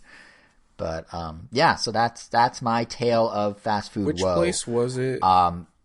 Which place was it that had the? Yeah, I think it was when the first Pokemon movie came out with the big Pokeballs and the golden cards. Burger King. I have one of those actually. I have the Jigglypuff. Yeah. I don't know if I got it at Burger King or through a friend or what, but yeah, those were hard to come by too. I remember that. We definitely got into Burger King. We still have I know we still have one of the Pokeballs, but we have like. We've had 3 at one point. We had like a Pikachu, Jigglypuff, and Poliwhirl. Not to get on too much of a fast food tangent because there's still Pokemans to discuss among other things. But what happened to Burger King's fries? Like, why do they suck now? I mean, they don't suck, but McDonald's is so much better. Like Burger King, I remember like around the time of the Pokemon Gold and Silver Plate things. Burger King, and McDonald's were having like a French fry war, and Burger King had better fries, and McDonald's got better fries. Burger King was somehow king of French fries at one point, even though their name says otherwise, and yet their fries are not that great anymore. Didn't they they like did something to them recently, and they had like a whole ad campaign about how they changed up their fries, They're not. but they tasted like, exactly the I same like to me. Like McDonald's with perfect amount of salt, and they're thicker. Are They're they thicker I now, think. or are they But thinner? like I don't even Burger King's remember. are a little mushier, for lack of a better term. But I like the crisp like McDonald's ones with the salt and the Burger King's like they're not bad, they're fine, but they're not great. And and considering I had to eat Burger King twice in 5 days, and McDonald's. Good thing I'm doing Ring Fit, really, is what the takeaway here is. Good thing I'm doing Ring Fit. But yeah, it's just crazy that like Pokemon, hit the point where this is all happening 25 years into the franchise. And like now we talked a few weeks ago about how Katy Perry's doing a song with them, and then it came out the other day. They announced the other day that Post Malone's doing a Pokemon concert on Pokemon Day, February 27th. That'll be streamed on. Oh, the guy YouTube that and ruined Twitch. Sunflower. Yes, correct. Which he'll be adapting to Sunflora for the concert, I would assume. But yeah, that's a weird pairing. Post Malone. I know. I'm sorry. I should just leave. Have a good rest of the show. No, but that's a strange pairing. Post Malone and Pokemon. Yeah, I don't know. I mean, I guess it's digital. I'm not quite sure what they're doing, but it'll be something. But honestly, it's like stuff like the Happy Meals and stuff like Post Malone's concert. It's sort of these big marketing pushes that I think are really what is sort of setting Nintendo apart with how they're doing in terms of money from other companies, and goes to show just how they make so much money. Like I was saying this on Twitter the other day, but like we as the Nintendo fandom are always like, oh, what's next? Well, we need the new thing, which for better or worse, we're obsessive with that. Like you've got people speculating wildly now because the Post Malone press release had a blurb of there will be announcements during the Pokemon Days week, and it's like, oh, well, what are they announcing? Is it a game? Like, what game better be? It has to be the Diamond and Pearl remake, right? And like everyone's like going crazy about it. Meanwhile, like what Nintendo's sitting there and doing is actually marketing.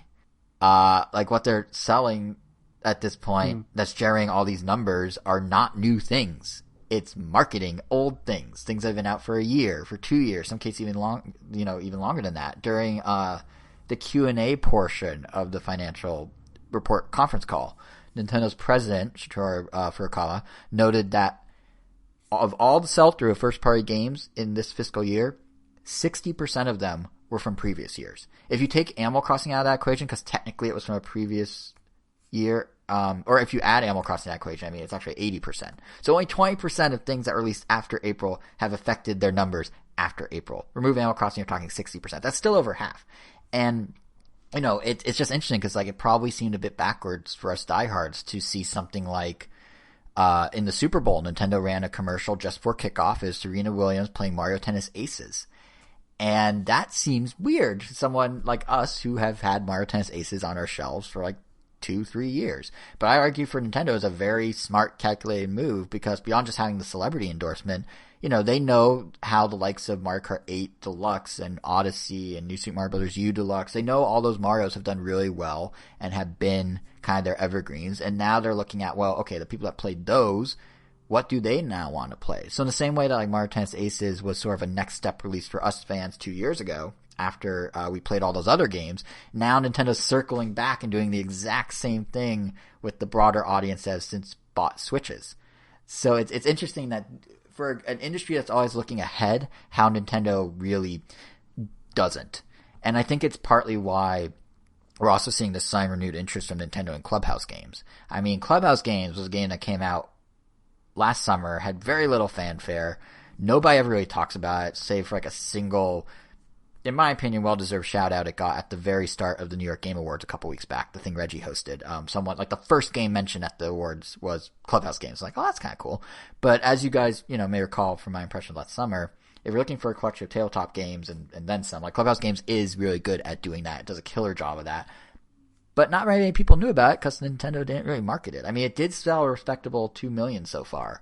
But for Nintendo, that's probably just, they look at that and see an opportunity to blow it up even bigger. Like all those folks who played Super Mario Party, now the best-selling Mario Party ever, maybe they want other mini-game collections. Maybe they want Clubhouse games. Even in the Q&A, Furukawa was saying that during the holidays... the top 100 on Switch, cowards. They should do that, yeah. But Furukawa was saying in the briefing, or in the Q&A, that 20% of all the Switch hardware sold this past holiday quarter was by two households that already had a Switch. It was for additional Switches. And a game like Clubhouse Games really is at its best when you're playing on your own separate devices to hold your, your hand of cards separately from one another, or to connect the Switches to do some of the like ear-connected screen mini games.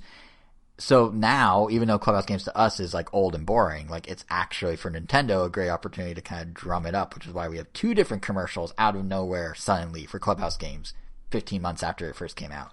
And I guess to me it just feels like, there's sort of this second lap so many early first-party releases are doing. And I don't mean like the constant endless lap of Kart or Smash or Breath of the Wild. I mean, the tennises, the Clubhouses. It feels like it's only possible because Nintendo's now, at least in my opinion, past the point of trying to sell people on the system of the Switch. They've already accomplished that. It's ubiquitous. It's in commercials for pet food. Like I saw on Go Nintendo, that Blue Buffalo pet food randomly has a Switch in it. Like TV shows drop them like no big deal. Like it's just a thing, the way iPods used to be a thing. Like I was watching last season of The Good Place. Great show. I'm a little late to the party, I know. And there's just a throwaway Switch joke in there. And it's just like that only works if people are like, all right, the Switch is a thing, and not really trying to be sold on what the Switch is. Like it's established. And I think as silly as that may sound, it may be, or silly as what I'm about to say may sound, I think the clearest sign that we've reached this point of like the Switch is like a lifestyle product that everyone knows is the, and this is real, Nintendo Switch concierge service that Nintendo just launched. It's basically like Apple Genius appointments. So Nintendo allows you to book a 30-minute one-on-one video session, kind of funnily enough, using Microsoft Teams. And you get to learn the ins and outs of the Switch. There are 6 different services: Switch 101, games for getting started, games for what to play next, security and privacy, Nintendo account customization. And if this doesn't scream, we're a lifestyle product now, I don't know what does. Because now Nintendo doesn't even need to convince people to buy the Switch. They need to convince people what to do once they have a Switch. Like, that's a whole new problem. It's not even, it's why should you buy a Switch? It's okay, well, you bought into the Switch hype, so here's what you can do with it. Which is a whole different ball game, and that's probably why they're able to sort of circle back into this other marketing. It also makes me... It's for the Switch, because, compared to the other consoles on the market, it's the most basic. Like, it literally just plays games. Yeah. There isn't really much else to it compared to, the PS5 and the Xbox Series X, which yeah. I feel, if anything, like, those of you would need to, like, oh, I could do this with those two? That's kind of cool. But this one is just like, yeah, just plays games. Yeah, the fact that they have the concierge for something that just plays games, it kind of makes me think, like, they're really, Switch is just a household name, so they're at the point where it's like how you tell the moms of the little Timmies of the world what this thing does. There's kids like, I want a Switch, and the parents like, I don't know anything about video games. Like, Nintendo, can you like tell me what this is? And they get 30 minutes to learn. Which does make me wonder, like, why didn't we think of this? Like, we could have charged like we all know stuff. We could charge like $5 to some knowledgeable parent. We could have been there for little Timmy's moms everywhere, making some money to tell them about the Switch. Obviously, it won't work, but I do. Do you think that little Timmy will ever get a sibling? Maybe. What would his name be? Not only that, he's been little for like 10 years at this point. It's true, but it's kind of like, little John's still little. Checkmate. But no, Yep. But I don't know what his sibling would be, but I do wonder, like, now that I think about it, I don't even think I was joking, like, oh, we should have done, but now I'm like, we totally. Andrew, I think you'd be the best if we were to host like a Switch concierge service. I think you'd be the best because you work with elementary school kids in a computer lab and know how to like explain technology. But I feel like if I tried to do it, I'd get buried in the weeds of some random, granular, minuscule fact that doesn't matter, and it'd be like a 2-hour call instead of a 30-minute call. In other words, it'd be a podcast like this one. And then Kevin, I feel like if you did it, they'd say like, so what's this Kingdom Hearts about? And you just get triggered and go on a whole tear about Kingdom Hearts or something. Like, I think Angel of the bunch. They're re-releasing all the games on PC. Are you buying all the games on PC? If I buy it, especially the Kingdom Hearts 1.5 plus 2.5 remix, that will be the 4th or 5th time that I buy Kingdom Hearts 1 and 2. And are they on I don't Steam, know. You're okay with where are they doing that, living? They're going to be on Epic Games Store. And you're okay with You could look possibly forward buying to it 5 mods, times? though. Oh, I didn't think of that. Well, now he's Oh, no. Why would you do this to me?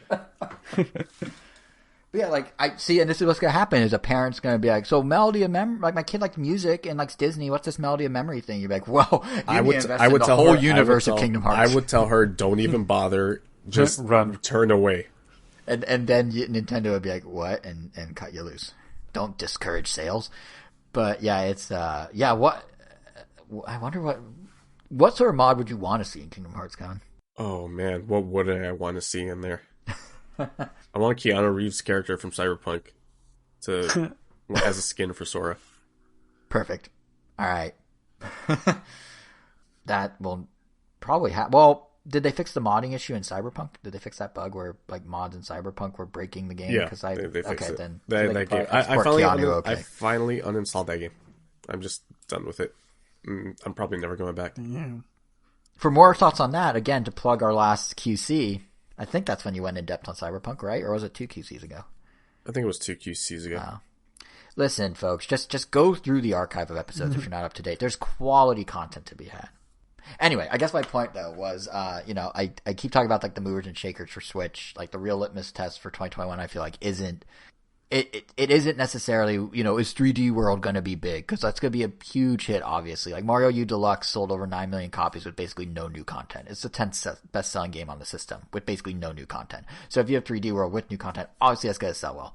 But I'm curious to see whether this kind of like B-tier secondary evergreen wave actually takes off like Nintendo's positioning to. Like, is, Mario Tennis going to get a second life? Is Clubhouse games going to get a second life? And kind of with that in mind, I'm trying to think, like, what other Switch games? There's got to be some that, like, are there any first-party Switch games or even third-party ones you feel didn't get their due or the ones you want to deserve, like, you feel deserve a second chance? Because this is the moment. Nintendo's doing it. So if there's one you want to shout out and hope someone that Nintendo's listening, it's now. First-party? Haven't they all been hits to, like, a varying degree? Yeah, they have, but there's some that like I feel like one, I mean, Angel said earlier, Donkey Kong Country Tropical Freeze, like it springs to mind to me because, it sold better than on Wii U, but it wasn't the runaway hit of like some of the Marios, but the 40th anniversary is this year. So there's an opportunity there for more people to experience like the Donkey Kong revival, which I think is probably deserved for the game. Right. And I'm actually surprised Nintendo didn't do that themselves. Like why did they not pitch that to the people that bought Mario U? Like, it's such an obvious, like, well, if you like this, you'll like that type of thing. I know, Angel, you've always talked about ARMS, but that seems more like you want a sequel than a second shot. Yeah, I just want them to expand on it. Like, I feel like there's more they can do to make it more interesting. Because, like I always say, it's the funnest game in the world for like 10 seconds, and then it just gets really boring. Yeah. But the lore is great if only we just expand on it. But that comic we never got or whatever. But, right. One I'm kind of surprised I haven't done is Marvel Ultimate Alliance 3. Like, that seems like another good candidate to have renewed activity around, especially because the MCU has renewed activity right now. Like, obviously they can't tie it in directly, but WandaVision's out now. Falcon and Winter Soldier comes out in, like, March or something. Loki, I think, is in May. And all this, like, this is kind of the first real, like, new content to consume since the pandemic really took hold.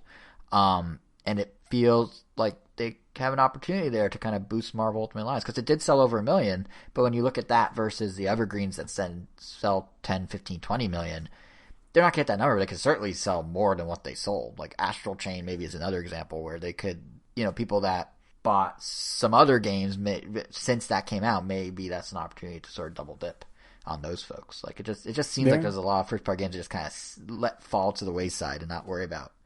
Although Astral Chain's interesting, I think Platinum Games just gave up the rights entirely to Nintendo, or there's something that happened because they used to have the copyright with both their names on it on the Astral Chain website, and now it only says Nintendo's name on it, on the actual like copyright. So maybe there is plans to do something with Astral. I don't know. But are there any other first party games that really kind of like seem like, oh, well, that was cool. Why didn't more people care? I think of the ones or third party. Oh, with third party, that's. But, I mean, first party, obviously Rhythm Heaven, but kind of can't think of anything off the top of my head. Yeah, same. I can't really think of anything. Fair. That's right. Yeah, I mean, and to Kevin, your point, they all have had some degree of success. I think the only thing that's actually bombed by Nintendo is Sushi Striker, if anyone remembers that game. Yeah, I mean, I'd just be beating a dead horse at this point, but I can't think of anything new that I feel deserved more attention, I guess, besides the obvious, but yeah. Oh, there was that like ninja PvP game. Ninjala? I feel like I heard... Which one? Ninjala? Yeah, Ninjala. I feel like I heard a lot about that game the week it came out, and then just nothing afterwards. You know what's crazy about Ninjala is it went on to like be downloaded 6 million times. Got a Sonic crossover. That's all I really know about it. Yeah, it does. Yeah, Sonic and there's another one I'm forgetting, but yeah, it's kind of chugging along in the background. But that actually brings up an interesting point: is that like, you know, we're talking about Nintendo's first party money making, but like, Switch has a lot of opportunities for third party. Like Nintendo makes money off those third party games too, and there's a lot of opportunities for third parties. I mean, the fact that like Among Us sold 3.2 million copies on Switch just in December is kind of wild to me. Like if you think about it, like this is a free game you can play on any device, but on Switch, 3.2 million people are like, yeah, I'm gonna give the $5 and get this. And it's been interesting that these past couple weeks, we're starting to sort of get a sense of how different publishers are now approaching the Switch. Really what I want to mention was Activision, who continues their streak of very questionable choices. 2 episodes in a row now, because last episode we talked about them dissolving Vicarious Visions. And their new move, while not as direct, but I'd argue is equally puzzling, is why they still aren't putting Call of Duty on Switch yet. And to give a little context here, so we have 2 other publishers who seem to know their way around the Switch and have been talking up their plans in these last few weeks. First, you got Ubisoft. Now, Ubisoft has been on board with Switch for quite a while. Like early on, you know, they did Mario & Rabbids Kingdom Battle with Nintendo. Likewise, marketing-wise, they teamed up with Nintendo pretty routinely to promote Just Dance. The Serena Williams Switch Super Bowl ad I mentioned, along with Mario Tennis, Just Dance was featured in it. And month after month, like Just Dance is the one third-party game to chart on the Switch. In fact, the January MPD just came out the other day. There's not a whole lot to say that isn't covered by Nintendo's main financials, but it's noteworthy that Just Dance is literally the only non-Nintendo game in the Switch's top 20. And they figured out what works, you know, like Immortals Phoenix Rising, they claim it's doing quite well on Switch. Brawlhalla, that's been a free-to-play hit for them for a while. And, you know, they also have ports of kind of more standard games like Assassin's Creed and that sort of thing. Multiple Assassin's Creed, in fact. So Ubisoft kind of like found their groove. Now look at someone who dragged their feet with Switch initially. EA, right? Granted, they're still in kind of like a proving ground stage at this point, but they did promise us 7 games, and they appear to be making their way through their list. We got Need for Speed, we got Burnout, we've got rumors of Plants vs. Zombies Garden Warfare coming out in March. We just got confirmation. Cool. Yeah, it's going to be a complete edition. What? I've always wanted to play that one, but yeah, even though I think I have it on PS4, but I don't know. If it's like just coming out on a console, you know, ground floor on a console, I'm definitely down to give it a shot. Yeah, and it makes sense for Switch. Like, it fits the demographic. Like, that's the thing is, like, Ubisoft, you know, they found games that fit the demographic with, like, Just Dance and Immortals Phoenix Rising kind of piggybacks on Breath of the Wild's fans, and obviously Mario & Rabbids has the Mario fandom, and then they also did some standard stuff with Assassin's Creed, and EA seems to be kind of following that pattern, because you got some standard stuff like Need for Speed, you got some catering to the audience, like obviously the folks that like Garden Warfare could be, or the folks like Splatoon, Garden Warfare is kind of cut from that same cloth, and then you got like Unravel 1 and 2, which came to Switch, and then of course EA also has like the free-to-play thing, in the same way that Ubi has Brawlhalla. EA confirmed March 9th, Apex Legends that's when it's coming out finally. The rumor that they're going to do something on February 2nd was announced as coming March 9th. So go figure. But they're having Panic Button develop it. Like, those guys are like the pros at porting to Switch. They did Rocket League, they did Doom. Like, they're them and I forgot the name of the guys down in Australia, but there's like 2 or 3 studios that are like the good porters, and they're one of them. So yeah, like even EA seems to be getting it. And I actually think it's kind of interesting what they're doing with Apex. So it's coming out late. Like, Season 8, I guess, started on February 2nd, and they're releasing this a month later. But, like, Kevin, they're, like, doing did you read up on this at all? They're doing, like, a catch-up thing where they're going to, like, apply extra experience automatically to Switch players? Like, that seems like it's going to mess things up. Like, you're going to be wrong, aren't you? It's not going to be crossplay, right? I mean, it is. No, it is. It's going to be crossplay. It is. Yeah. Oh. The game right now is crossplay. But, like, I think they're, like, boosting people, like, to level 30 automatically, which just makes me think, like, well, if you're doing matchmaking based on skill and you have a fake level added, am I overthinking this? Is it not a problem? It kind of balances out over time. I mean, did they say the battle pass down, or your level? I believe your level. Oh, maybe it was battle pass. I don't know, actually. If it's battle pass, that's fine. If it's level, that might be an issue, because I believe to unlock ranked, you have to be level 25. So you must have played the game a decent amount before you can get into ranked play. That might be an issue. Right. But your rank also doesn't determine your skill. Your skill is actually like a background number. Your elo is, because I've seen people who are the top rank that you can get is 500, but if you're playing ranked, or I guess your top level will be 500. That's as high as you can go. But I've seen people who are level 500 who are still like bronze players. So that has nothing to do with your skill.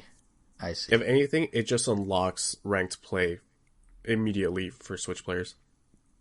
Gotcha. I'm very curious to try it. Like, the fact that they have Panic Button doing it gave me a pretty big boost, confidence boost. That's going to be a good port. Kind of wish that they had gotten the guys that did Rogue Company, because I heard that was an excellent port. Was that one in-house, or don't did get me they wrong, Panic contract it Button out? does good stuff too, but I feel like for a game as fast-paced as Apex... I guess Right. Panic Button also did the ports Doom. for Doom, yeah. Mm-hmm. But I don't know how those run on Switch. I don't know if they're 60 or not. They're 30, yeah. Okay, That's the well, thing.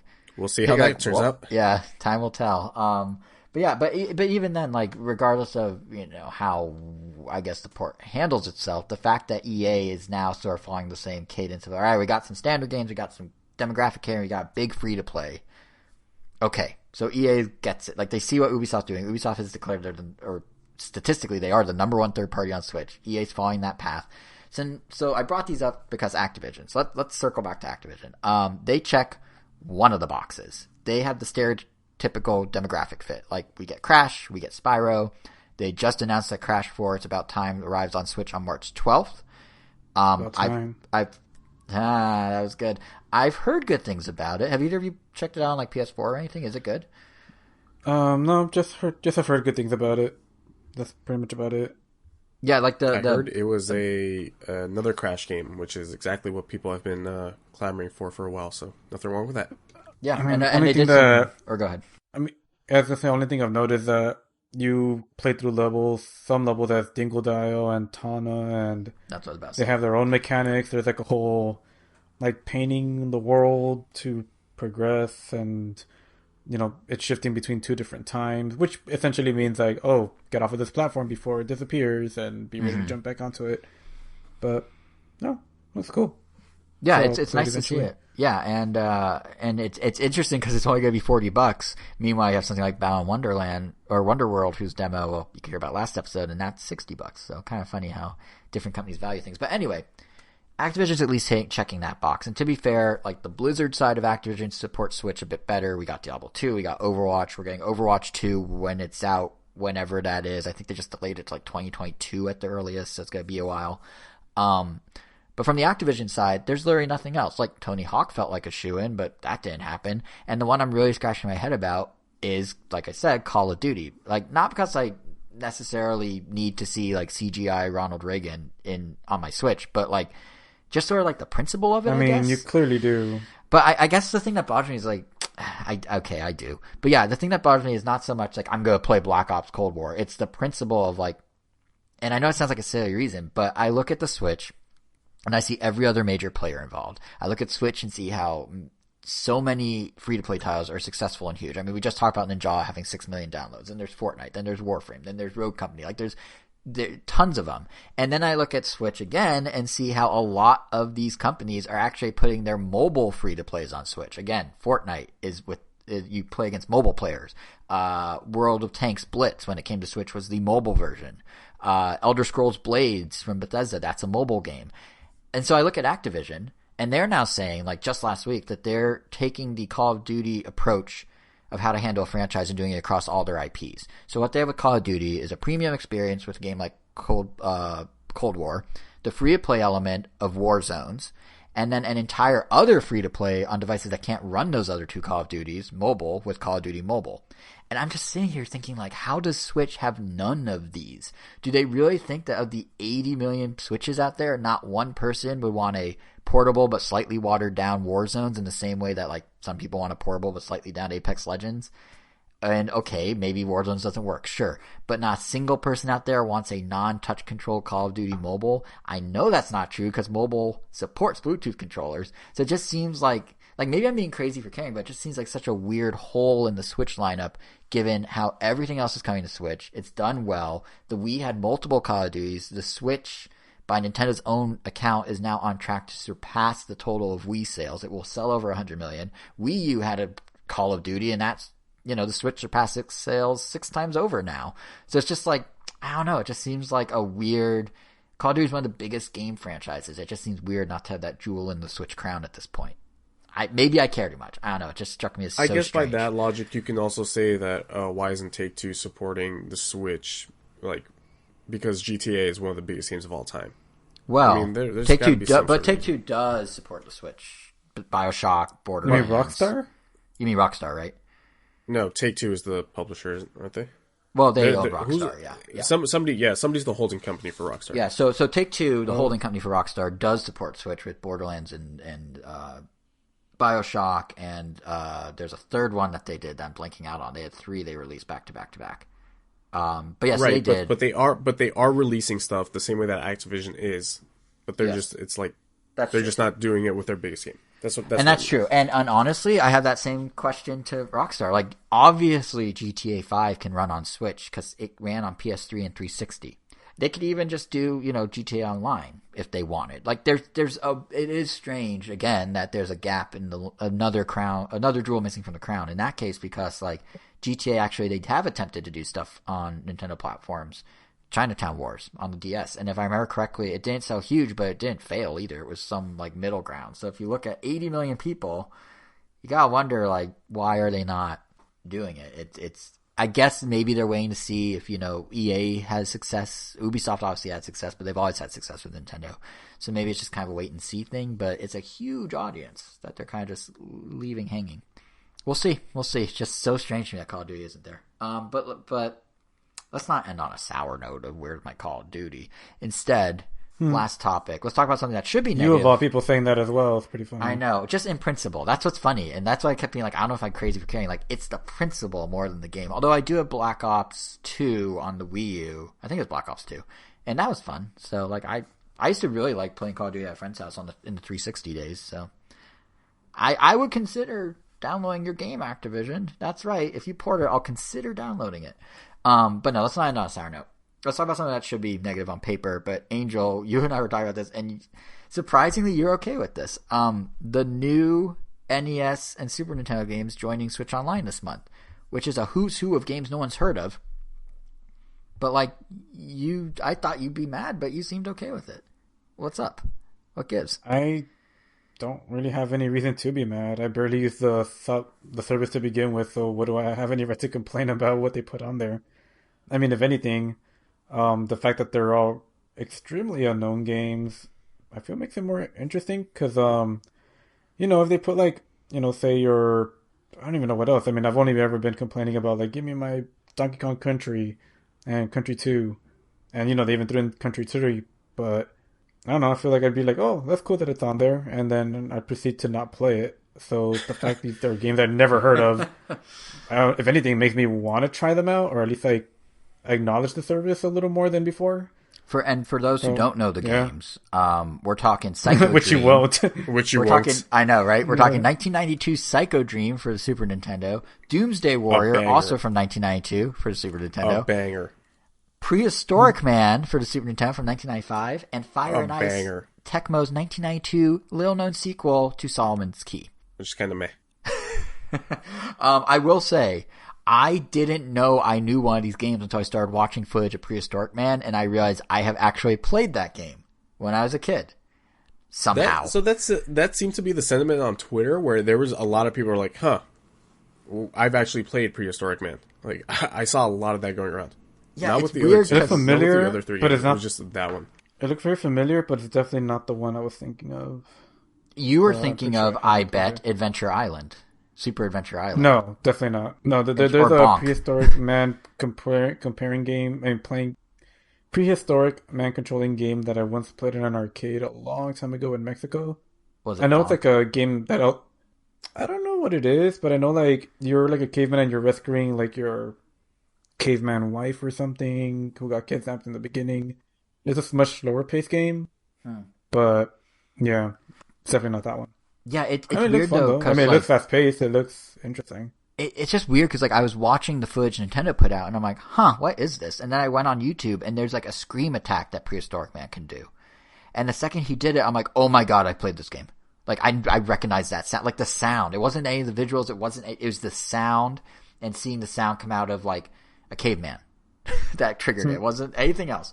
But yeah, like I think you're kind of onto something there, Angel. That like if they're gonna do games and there's nothing in demand, you might as well do the more obscure stuff. Like I do like the idea of Switch Online becoming sort of the spot to like discover obscure pieces of gaming history that you probably have never heard of. Because you know what? Because at the end of the day, like we're gonna complain about like, oh, this is the fifth time they've released this game because they're slowly going through every game they've ever released, and all of a sudden they throw this really big curveball where it's like, I'd never even heard of this. Like, was this even an actual Super Nintendo game? Like, there's a few games on the service already that a friend and I kind of just like one day on a Saturday just went through every game on there, just like going in order.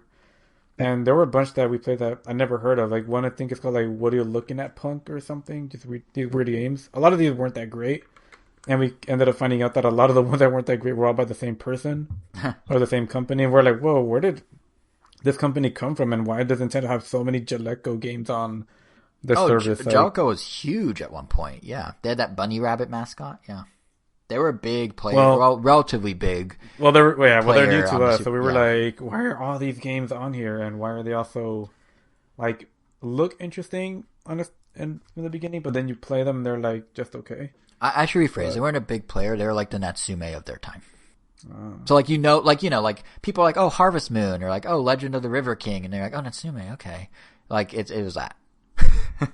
But yeah, I think the downfall though is it is really cool that they're doing these kind of one-off like weird pieces of game history, but I think they need at least one game that has some clout or name recognition to make the update like marketable.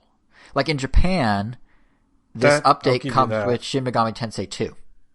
Why didn't we get Shin Megami Tensei 2? It's like my favorite Shin Megami. So, well, my point is like that's a recognizable name. Or like even like, okay, they want to do Prehistoric Man, then throw on Adventure Island, because at least Adventure Island has like a little more like name recognition and is kind of similar. So you could be like, oh, compare and contrast or something. Like I don't know. I feel like in a way like Switch Online is currently being run by Nintendo, almost to bring this episode full circle. It almost feels like they treat Switch Online like how they treat their evergreens. Like they invest up front and then they're just sort of now riding it out. Like, cause the fact is Nintendo makes something like $500 million off Switch Online subscriptions in its current bare bones state. So why necessarily would they need to go pay high licensing fees to get some big name NES Super Nintendo games when they can also just, keep making $500 million. No, just kidding. I mean, $500 million. And like to really exemplify this, the story came out the other week that only now, for the first time in a decade, is Switch actually updating their matchmaking server architecture from something called NEX, which they bought from Ubisoft and customized back in like 2010, to a new thing called something like NHLP or NLHP. And as far as we're concerned as players, it's not going to make a difference. I believe Monster Hunter Rise is the first game that's going to use the new architecture, but the fact that Nintendo, they're waiting a decade to be like, okay, now maybe we should update, like kind of shows they're going to ride this out as long as they can with minimal effort, which, I guess more power to them. Even game trials kind of fall under this. Like, what's a new thing? Isn't that like your motto as well? No, not entirely. Right through life with minimal effort? I do enjoy minimal effort sometimes, but I would argue compiling all these numbers for this episode was not minimal. Yeah, no, what I was going to say though is like, even if you look at like what Nintendo's adding as value adds, like we were talking about early on when Tetris 99 came out, how cool it would be if Nintendo had exclusive games for Switch Online members, and they kind of did it with Mario 35, but it's limited. But they stopped at those two. And meanwhile, the thing they're really drumming up now are game trials. There's one for Overcooked 2 right now through the 16th. And, Right now? Right now. Right this second, right if you're listening before the 16th. And, it's one of those things that, like, it's a good way to add value to the platform, to the subscription service, without actually doing much. Like, they don't have to do anything. They're just making a game download and signing a contract with someone. Like, so, this and these sorts of games kind of make sense if they're kind of skating by with Switch Online. It's why probably we haven't seen Game Boy games or N64 games, because, like, they have I think last number I heard was like 26 million subscriptions for Switch Online. That's probably from a year ago. It's probably gone up since. So, let's say half of the 80 million people have Switch Online. $20 a year, 40 million people. It's a lot of money and with minimal effort. So I kind of get why they're doing this, and I do appreciate the gaming history lessons of Prehistoric Man and Doomsday Warrior. But, I think it would keep fans happy without too much more work to throw in at least one name that's recognizable. But I am curious to try Prehistoric Man and see how much I actually remember of it. Yeah, that's I'm off my soapbox. That's it. I think that's the whole episode, unless you guys have anything else. Nope. Okay. All on me. Did you want to give your 10 seconds of Captain Marvel impressions, Angel? Or however long it was going to be? I enjoyed it. I don't know. I think I assumed it was not going to be as good as I expected. I think my expectations were just not that high. Or I think I just had no expectations, but, Samuel L. Jackson is always fun to watch. I check it out if you need something to watch and you feel like watching a Marvel movie. But it's definitely... I definitely have, I think other Marvel movies are still much higher on my personal list. Not that I'm a big Marvel fan or anything. Yeah. But if I had to, rank them, I think this one just kind of suffers from either been there, done that-itis, even though it's, way more dense because of the whole, it's very much a Phase 3 movie where, you can't just really watch this one without having seen a lot of the other ones. Right. Otherwise, a lot of it just kind of falls flat if it doesn't. But, at this point, I feel they're more akin to just a TV show of anything.